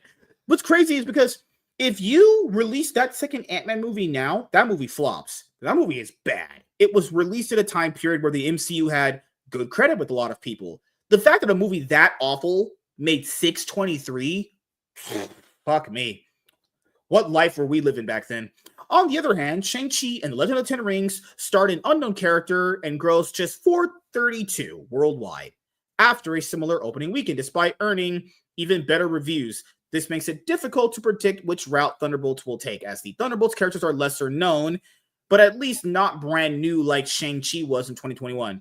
I mean, if you've never seen those Disney Plus MCU shows, then these characters would be new to the people too, but I don't know why that doesn't apply both ways, honestly. So what they're saying is like, this movie could end up taking in what Shang-Chi did when it was released during like the Wuhan virus period. That's not good. It's terrible. Well, and that's part of the problem here also is that even the characters that did come out in feature films, they weren't memorable like Ghost, or or you look at 3 of the characters were from Black Widow, which came out during the whole virus thing as well. So it's not like a ton of people saw that one. Yeah, it's true. May is a crucial slot for movies as it kicks off the summer blockbuster season and additionally benefits from accumulating ticket sales throughout the entire summer period. May is also the month that the MCU typically releases its Avengers movies, so it stands to reason that Thunderbolts earned this slot after the ending bestowed the team with their new name, the New Avengers. No, what that showed was that Marvel was insanely desperate. They knew they had no actual Avengers team going into the Avengers Doomsday and are like, you know what? Let's just make these guys the Avengers. And our audience is so retardedly stupid, they'll just eat it up. Thank God none of you did that. Because the actual mantle of the Avengers, say that's a mantle, which is not, it's a group name. That shouldn't just be given out willy-nilly. That should mean something, like you did something. Now, they didn't save people. They willingly rush into battle and save people. Something. They got the power. But it's just like, hey, Valentina introduces them to the public. Now they're just the Avengers, and you're just like, what? They have the building. I mean, that's half the battle. Now, did me and Valentina ever have sex? That's debatable. You know, I heard she likes. Of course not. She's got standards. Damn it. Oh, no. So, the new Avengers, Infinity War and Avengers Endgame were initially billed for the May slot, but were released 1 week earlier in the US in late April to synchronize with European release dates and stifle spoilers. So here's all that number stuff. You guys care about that stuff? Compared to other May MCU movies, Thunderbolts has the second lowest opening weekend, beating only Thor's, which is the first one, the only good Thor movie, $65.7 million domestic gross. The bar to clear is particularly high, with 4 of the MCU's $11 billion grossing movies being disproportionately handed the May slot. Nevertheless, Marvel Studios is in the process of pulling an interesting move by altering Thunderbolts billboards so that the movie is instead titled The New Avengers. This unorthodox tactic might help to supercharge ticket sales and help Thunderbolts reach a similar level of success as other May-released Avengers movies. If this has the second lowest opening weekend, do you know what this tells me, guys? That means that even if word of mouth of this movie is good, or if Marvel ever puts out a movie that has good word of mouth, people just don't go see. They're at the point that DC is at. No one is interested in checking out their movies unless the word of mouth is fucking hell, stellar, or you get like Spider-Man, Deadpool, Wolverine, something like that, which is just off name alone you go watch, you know? The word of mouth isn't horrible. It's kind of a question mark, but it's like the MCU is back. I don't know. That's better, word of mouth than any of these prior like 4 or 5 flicks. So what are you saying? The MCU wasn't back with Captain America: Brave New World? Sadly, it was not. But with the new Avengers title coming out and the word of mouth of hey, it's kind of okay. I don't know, man. I think they got this. I think you'll be eating crow. Or when Brave New World came out, you could say the MCU was black. Get it? Okay. That was a layup there. That was a slam dunk. So why do you think it had the asterisk in the title? So WZ's asking, do you guys think that it was always planned? I think so. I think it was a strategy. I think it's an either or. If this movie had like a Minecraft level worldwide opening weekend, I don't think they change it until weeks later. But since it opened up not where they wanted it to, they just pulled the trigger instantly. It's kind of like when wasn't the Black estimate, Adam what 170 worldwide though? Wasn't that the estimate? Isn't it 170? I think it was. Yeah, you're right. Yeah. I don't think it's that far off, man. It's not like a complete failure, but fair enough. We'll see. Like it reminds me of when Black Adam. Remember when Black Adam came out, where they announced Henry Cavill as Superman to come back to kind of boost the movie's box office, and they knew it failed opening weekend. I'm not saying that the plan was never to change it. I'm saying that they enact this plan sooner or later, depending on the results. You know, but then again, it's Marvel. I do think it's a possibility that it was always the plan to change it. I mean, heck, even in the trailers leading up to this, they had them saying, we can't call ourselves that. And several of the characters, thank God we can't call ourselves that. So I think that was always the intent to do it. Now, maybe to actually put it on the marketing might have been a pivot, but I still think that it was the intent to eventually do it. It's no secret that the MCU and the Multiverse Saga specifically has been stuttering recently. They should have put stumbling, but whatever. After Captain America Brave New World fell short of expectations, Marvel needs another win. And whether Thunderbolts is the movie to provide, this is still uncertain. The relative obscurity of the characters that comprise the Thunderbolts compared to the Avengers was always going to make their team up movie a risky endeavor, and this may yet bear out in the box office results. Yeah, that's why we keep saying stop doing movies on characters no one knows. Please. Good Lord. The new Avengers will also play a key role in Avengers Doomsday, meaning Marvel Studios will have to pull out all the stops to ensure audiences see Thunderbolts to get invested in these characters ahead of their next appearance. It might be that Marvel Studios overestimated the star power of Bucky Barnes or the real-world star power of Florence Pugh. She had any? I mean, she's been in some things, but I wouldn't say she's a movie Weren't star. you just simping for her like moments ago? That's to sleep with her because I like white women, you know? But, you know, didn't she get eaten out by Harry Styles in that one movie? It was directed by that one woman. I forgot. Don't say darling or something like that. Hasn't? I don't remember. Like, I watched that scene for science purposes, obviously, you know, but, you know, that's like, because she's known. She did Midsommar. That was like way back then. That was like 2019. I can't believe you actually saw that movie. I just, in my mind, I can't see you actually watching it. Did you just watch the scene? Hold on. You pause? Do you not peg me as a cinema enjoyer? I am one of the few who doesn't peg you. But listen, I don't think that you are a cinephile. So let me just ask, did you watch the whole movie or just the scene? It's been a while, but I remember watching it. The scene? There was a lot of scenes in it. Are you talking about Don't Worry, Darling? Or are you talking about Midsommar? Yeah, that's the one. Okay.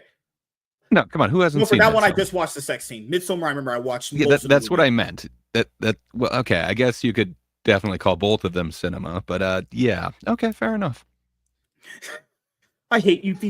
You guys are crazy. Then again, the unconventional decision to switch the name of Thunderbolts to the New Avengers is bold and potentially fortune-changing. No, it's not. That screams of desperation.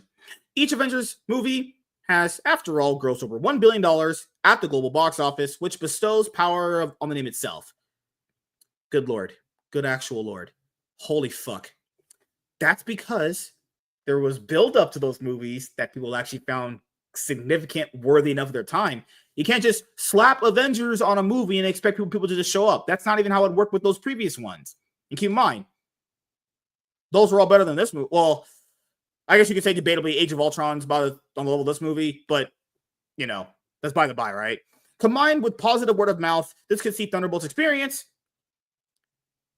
Wait a minute. Are you guys saying I'm a hot, rich, looking black guy? I'm joking. Combined with positive word of mouth, this could see Thunderbolts experience a meteoric rise in the coming weeks, actually. You know? Really? A meteoric rise? How? Meteoric? I don't know. Is it on the NASQUAC at all? The meteoric I don't rise? know. I can't read. I'm black. Stop it. God. Meteoric. Yes, I got the word right. I faked out my own self to give you guys cinema, and you still didn't believe me. All right. Give me one sec. Let me knock that out. We don't have too many tabs open. All right. So, yeah, this is the updated number. Domestically, oof, that's rough. Just $74 million. That's fucking crazy. $86 million. Ugh, yeah, they had to change that title. I don't think it's that. Fair enough. Time will tell. But man, 74 million domestically doesn't seem that far off from what the estimate was. And again, this is first weekend on something that people didn't know what the hell Thunderbolts are. Like even the actual comic Thunderbolts, it's not a huge title. I'm just saying, man, right. The fact that they're slapping New Avengers on here and there's nothing coming out this next weekend, I think you're going to be eating a lot of crow, sir. But we will see. I hope That's true. There's not a whole lot. There is nothing coming out this weekend, right? I mean, I don't see anything advertised at my theater that's coming out. I think there's the what is it like? The Hartnett one. I forget what it's called now. So you have Fight or Flight. Fight or Flight. Yeah, thank you. Fight or Flight. Yeah. So the only movies right now out, it's a buffet out there. So you have The Accountant 2, Sinners, the Minecraft movie, and you Fight or Flight's coming out. You have the Final Destination 7 coming out, and then you also have Until Dawn that's out. So those are your competition. Oh, Rust. Like Final Destination isn't out till the 16th, so I think you've got another week for that one. Yeah. So I don't know how many screens Rust got, because we know Marvel movies get the 4,000, the max peak of the screens, honestly, but I don't know. Is any of those movies able to galvanize the budget of Thunderbolts? Because I'm pretty sure more people are just choosing to see Sinners right now than this and a lot of the other movies, honestly. And Mission Impossible, is a Mission Impossible 8 coming out soon too? Yeah, on the 23rd, I think. Ooh, so that's going to be week 3 of this movie's box office run. Is when Mission Impossible 8 comes out. So yeah, they're lucky to have released it right now. But 4. I mean, if we're being honest here, this is expected that the opening numbers are this low. People lost faith. If this doesn't show people lost faith, or they should stop doing movies on characters nobody fucking knows about. I've been saying that for years. Stop doing that. They're still in this narrative that they could just take a random buttfuck nobody and make them this big box office. You can't, because that's logically impossible to do that with every single fucking character. But they keep doing it. Oh, we did it back. Not exactly nobodies. They're like side characters from all the other ones. Come on, it's not a nobody here. We lost Gray. You kind of know these guys. You might not remember where you know them from, but you know them. I'm just saying. Hey, it's kind of based. Every scene is either gray or mustard colored. I kind of like it. Okay. The issue is, it's not so much that you're making a movie with these random nobodies. It's because they've appeared in other stuff before. The problem is a lot of them were badly written in the stuff they were in before. I mean, if they had been well-written characters when we first saw them established, then by the time they get their own stuff, you care a little bit more about them. You're more invested in them. But in this case, you're not invested in them to begin with, because you didn't really develop them when they first appeared. The only one who I think of these characters, other than Bucky, who is really has anything interesting about them, is John Walker, and that's about it. I mean, not counting Bob. I thought he was kind of interesting in it, but I mean, prior to this movie. Oh, someone talked about Alexei Shostakov. He shaved his beard, so I mean, like, come on, that's intrigue right there. It's just handlebars. What do you do with that? Yeah, he's like, look at the Ouija's box.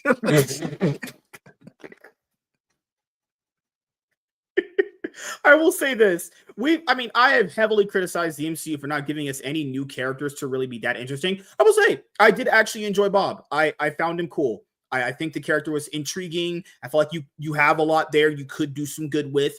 I can't wait to see what the Russo brothers will do with him in Avengers Doomsday.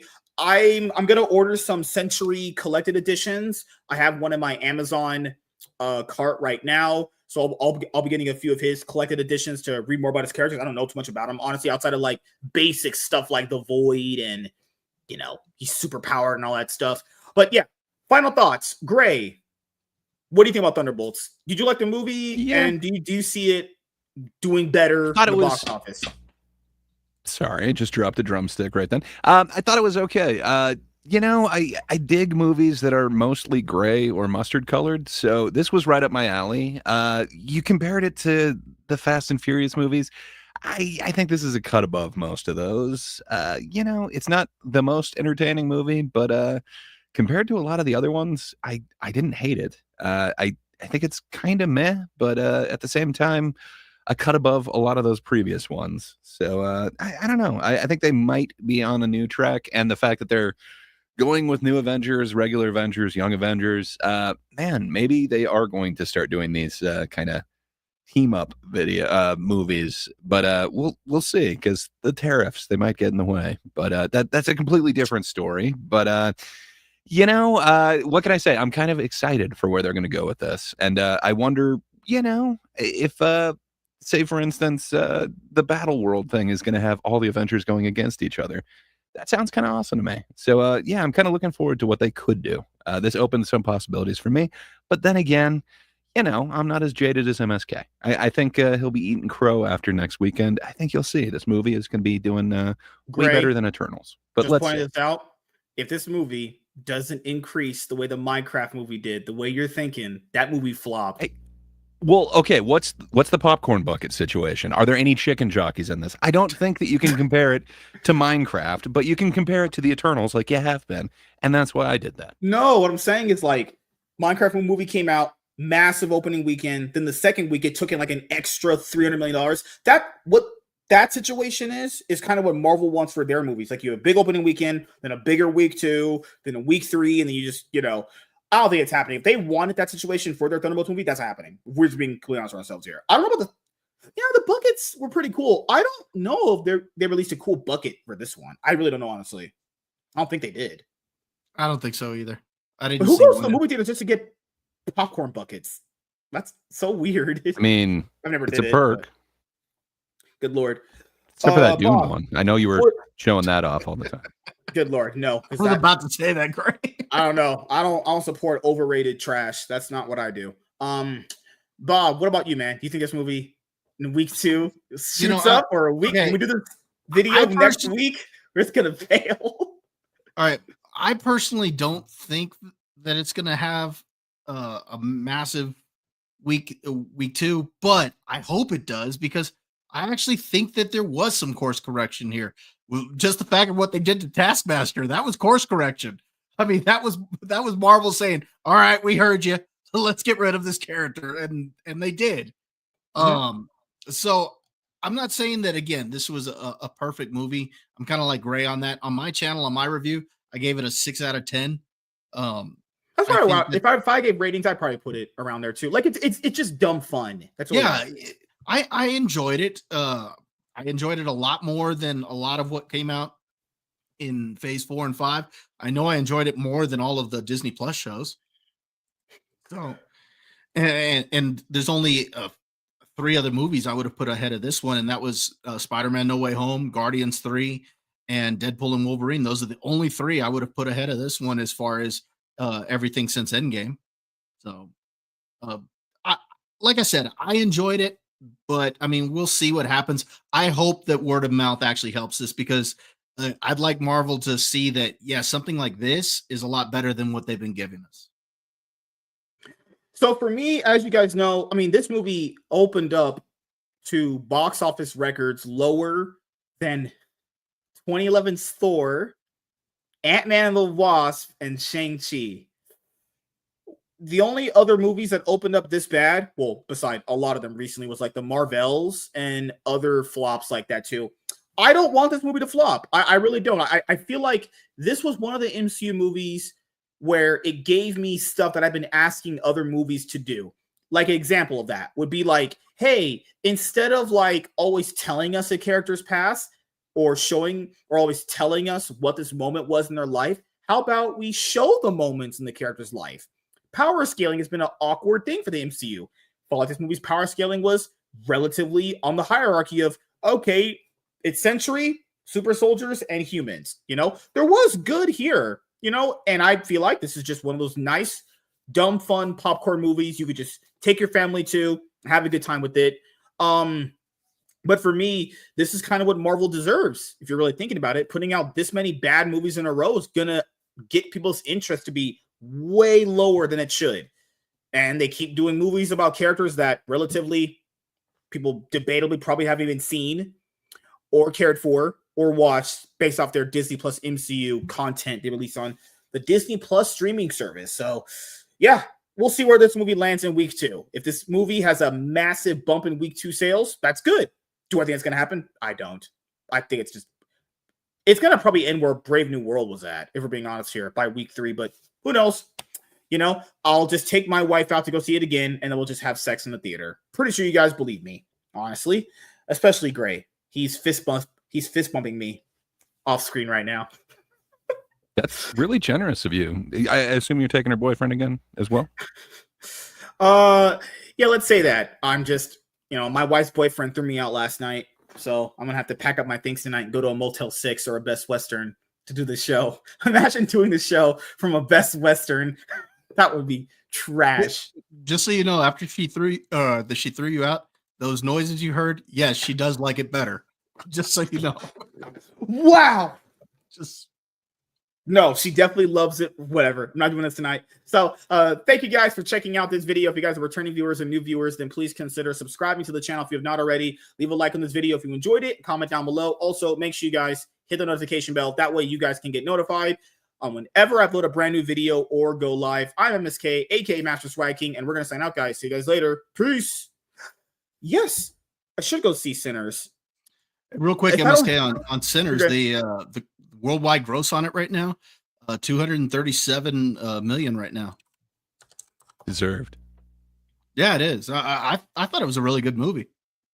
It's like two of my favorite movies combined. I really dig it. I want to say what they are, but there's some people who haven't seen it, so I don't want to ruin that for them.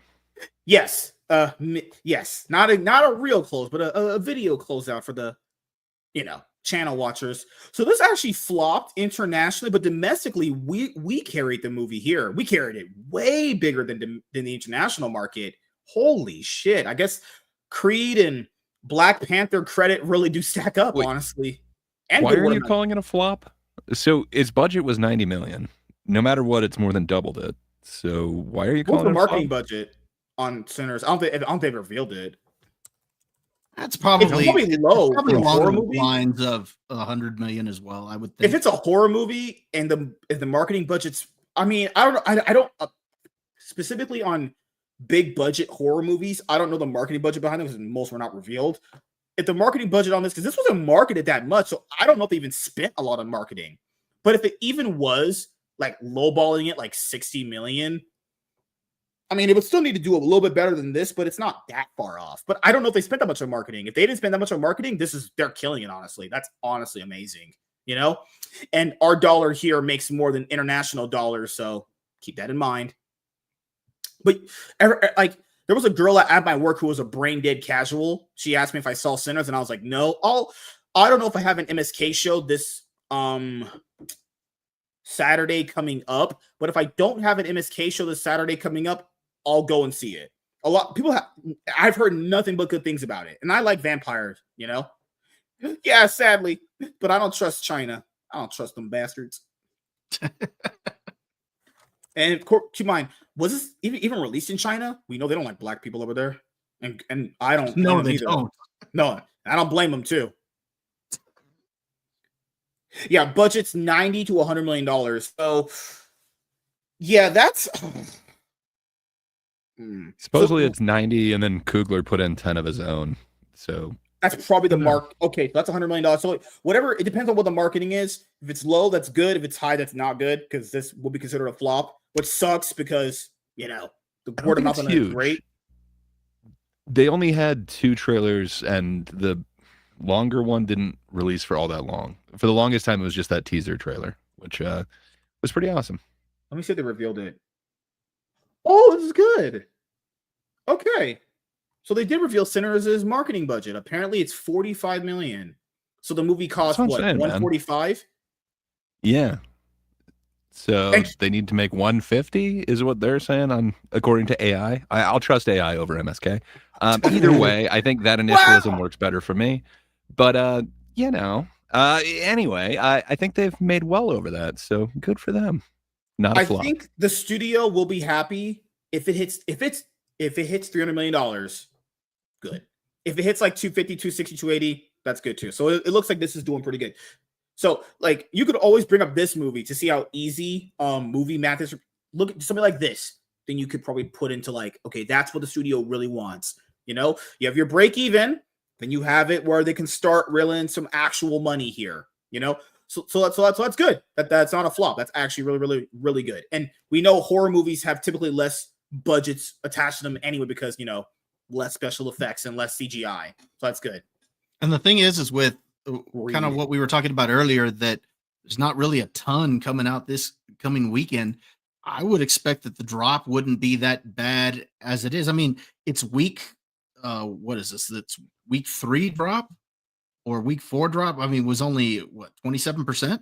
Or it's week 2 drop, or week 3 drop was only 27%. Its week 2 was 4.8%, and then the week 3 27.6. That's crazy.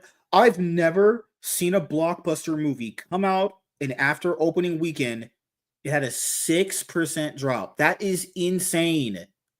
That is like that means the word of mouth on that movie was so damn good. People told everyone that everyone that saw it told 5 to 10 more people to go see it. that's actually incredible to think about. That means I'll be honest, the word of mouth is why I went to see it, because initially I wasn't too interested in it, and then I just kept hearing good things about it, and I had taken a break that weekend for Easter and whatnot from reviews, so I was just like, I'll just catch it when it goes on streaming. And then I started hearing everybody talk about it, and I was like, okay, let me give this a shot. And yeah, I really liked the movie. It was an 8 out of 10 for me. I liked it. The bane of my existence. Yeah. No. The reason why I said, and I hope that it didn't flop, is because if the marketing budget had been like around $100 million, that would have been killing. But no, thank God that marketing budget was low, because the whole budget plus marketing thing. But no, it's not a flop. It's doing very, very good, and that's awesome. That's awesome to see. That's what you need to see. Just bookmark that as a movie option when people talk about movie math. You have your budget, you have your marketing, and this is where you need to hit to break even versus where you need to go for profit. That's also crazy, because apparently if you need 150 for the studio to be like really happy with it, it's already did like 8 times that, because it's at 237 at this point. That's insane, honestly. So that's good. That's really, really good. And I'm glad Ryan Coogler did it. Also, yes, I called you out for calling it a flop. How dare you, sir? I didn't know the numbers yet. I didn't know the numbers yet. Oh my goodness. Can I see a situation for myself other than believing a person with a ketchup? Sure. You can catch an L on your own. I never take L's. I always take W's. And keep in mind, the cast too. Michael B. Jordan is we call him a movie star. A lot of people know who that is. I mean, definitely after the him playing a Killmonger, a lot of people know who that is. Haley Steinfeld, people know her quite a bit. Goodness gracious, they have Omar Benson Miller in this. Yeah, he's good at it. They got all the blacks. Damn, there's a lot of black guys in this. But yeah, Michael B. Jordan, the lead actor starring it, and Ryan Coogler. Good Lord, man. People want Ryan Coogler to do a direct Blade, and it's like, guys, they won't allow him to do anything in Blade. You don't go to Marvel for creative control, okay? They don't even allow people to do that in comic books, okay? They would sure won't allow that in movies. I mean, we know that, But I'm going to try and go see it this Saturday. I'm going to try. But if I do, and I heard Haley Steinfeld was acting like a thought with some of the black guys. And it's like, yeah, I've had that a lot with women too. Like, they don't really experience black guys too much, and I give women that black guy experience. No? Crazy. I don't think any of us believe you, but okay. Gray believes me. That's all that matters in life. Wow. Crazy. Well, it is cinema, so I don't think you'll like it that much, but it is quality. I've only heard the only slight bad word of mouth I've heard on it is that some of the characters are like half baked, but like, isn't that a horror movie cliche for like, since its inception, characters are usually pretty just glass. They're not really much to them. You're mostly looking at characters in horror movies to be killed, like fodder. Like, you want them to die, So if the criticism is like, hey, the characters are half baked, it's like, what else is new? Honestly, this is a horror movie. I don't know if that's quite the criticism that I'm hearing of it, but fair enough. I don't think you'll find some half-baked characters. I think they flesh them out pretty good, but we'll see. I would love a full report once you get back, sir. Yeah, I'll watch it if I have time. It depends. Saturdays I like to take some time off after work and come home and eat chicken and drink Sprite and make quality content. It's kind of what I like doing. Wow. Sprite, you've moved up in the world. I thought it was usually Kool-Aid, but hey. Crazy life we live in. That I give these cloud chasers any time on my show that gets thousands and thousands of viewers. But speaking of that, Bob, did you see in the NBA games recently? No, you know what? I mean, I've been keeping up with it, but I have not had a chance to really sit and watch. Had some personal stuff going on as well. So besides work and that, and then YouTube and everything, it's just been keeping me busy. So I haven't been able to follow. I haven't been able to follow the games like well. I mean, I'm keeping up with them. I just haven't been able to sit and watch them. Oh, okay.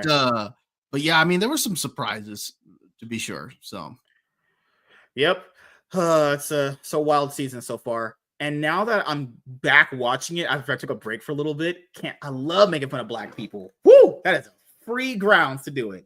But yeah, we're gonna wrap it up here in a little bit because I have to get some videos done. I do have a video dropping on the main channel. I have to get like a lot of the videos done that we've been doing over here. And potentially you guys are at some point gonna be seeing like 2 to 3 videos a day for me to get caught up. But you'll see this one at some point. We did a review of Thunderbolts, even though it's not titled that way, honestly, for the video. So yeah, we'll start with Gray Poupée. Yeah. So beside giving Dark Kidith my number to have her on the show, so we can get some more clout, obviously, you know, you have to tell her to diagram my sex life, you know? But how do you draw nothing? Like, how do you diagram an absolute nothing? Like, that might be like a way to find Zen or whatever, to literally like diagram nothing. But fair enough. I definitely won't be giving her your number. But yeah, you know, if you just can't get enough, there is always The Thinkers every Thursday on That Darn Kidda's channel. That's YouTube at That Darn Kidda. Yeah, it's people from like 4 different countries that get together, disagree about everything, usually leave amicably, except for the last few weeks. But other than that, you know, it's good times. I can't remember exactly what we're tackling this week, but I'm sure it's something topical. And yeah, feelings might get hurt. So good times. Come on over for that. And then I will be launching my new show this month. So yeah, you should see like some teaser graphics and stuff next week. But for sure, I will not be having MSK on there, so you don't have to worry about that. But yeah, that's all I got going on. What about you, Bob? What you got going on your side of the internet? Well, like I said, I just got a lot of stuff going on, so I don't even know if I have anything coming out on the main channel this week. We'll see. Something might pop up to where I'll get something on there. But I will. We should be doing an episode of Dad's Turn to Talk this week as well over on that channel. Just not sure what I got going on the main channel, at least not this week. Like I said, we'll see. Maybe go check out that Flight or Fight or whatever. That I might check that out and get a review just to get something out. But we'll see. Like I said, just a lot of stuff going on right now. Oh, as you guys know, for myself, I don't know. Oh. Maybe later on tonight, I'll do a game stream. It really just depends, honestly, if I have enough energy. Because I got anally fisted at work today and came home and essentially flopped on my bed. But outside of that, we have the show with Laps Comic Fan, 4 p.m. PST. We're doing a comic book review on the Summer of Superman special. Then we have the one topic as usual for those kind of shows. And I think that's it. I'll probably just game stream after that. Or let me just look at my schedule. Holy fuck. Why am I this smart, honestly? Okay, so yeah. Seems like those IQ points are just dropping by the minute. They are. They're at now 200 exactly. I was at 205. What was now that? At 200. Hand motion? All right. So potentially I'll do a game stream tonight if I'm not busy getting some content done. Labs Comic Fan and me for the Tuesday show we do, reviewing the Summer of Superman special, comic book, Power Rangers topic, and insert topic whenever we do those kind of shows, even me and Lunchbox Warren. League stream or Yu-Gi-Oh! Master Duel stream later on that day. Gonna have the show with me and Professor Savage Dad. Then the show with me and Gray and Lunchbox Warren. We have that on Wednesday. Thursday, I have a one-on-one with someone. Hopefully, it ends up panning through. And then I have the Cloud9 podcast, and then I have the show with Lunchbox Warren. Then on Friday, the show with Warren, and maybe we bring back that one girl, Chatty Cathy, maybe if she wants to come back. I don't know yet if she's going to be a permanent member on Fridays. I have no clue yet. But well, if not, if the past is any prediction of the future, I'm sure she won't want to come back. Oh God! But if not, they might. We keep coming back. So, but if not, then we'll just do the show with me and him. Obviously, because I'm obviously the star here. Saturday, I don't know what I'm doing. I'll probably just go out and just see a movie. If I'm not too tired, I'll go out and see Sinners. If I'm not literally dead after work, honestly. And then after that, Sunday, Cloud9 podcast, and then the week starts again. So be on the lookout for some amazing content coming out on the channel. So yeah, hopefully you guys had a great weekend. Hopefully you guys had a great Monday. Thank you guys for checking out this episode of the MSK Show. We'll see you guys later. Have a great night.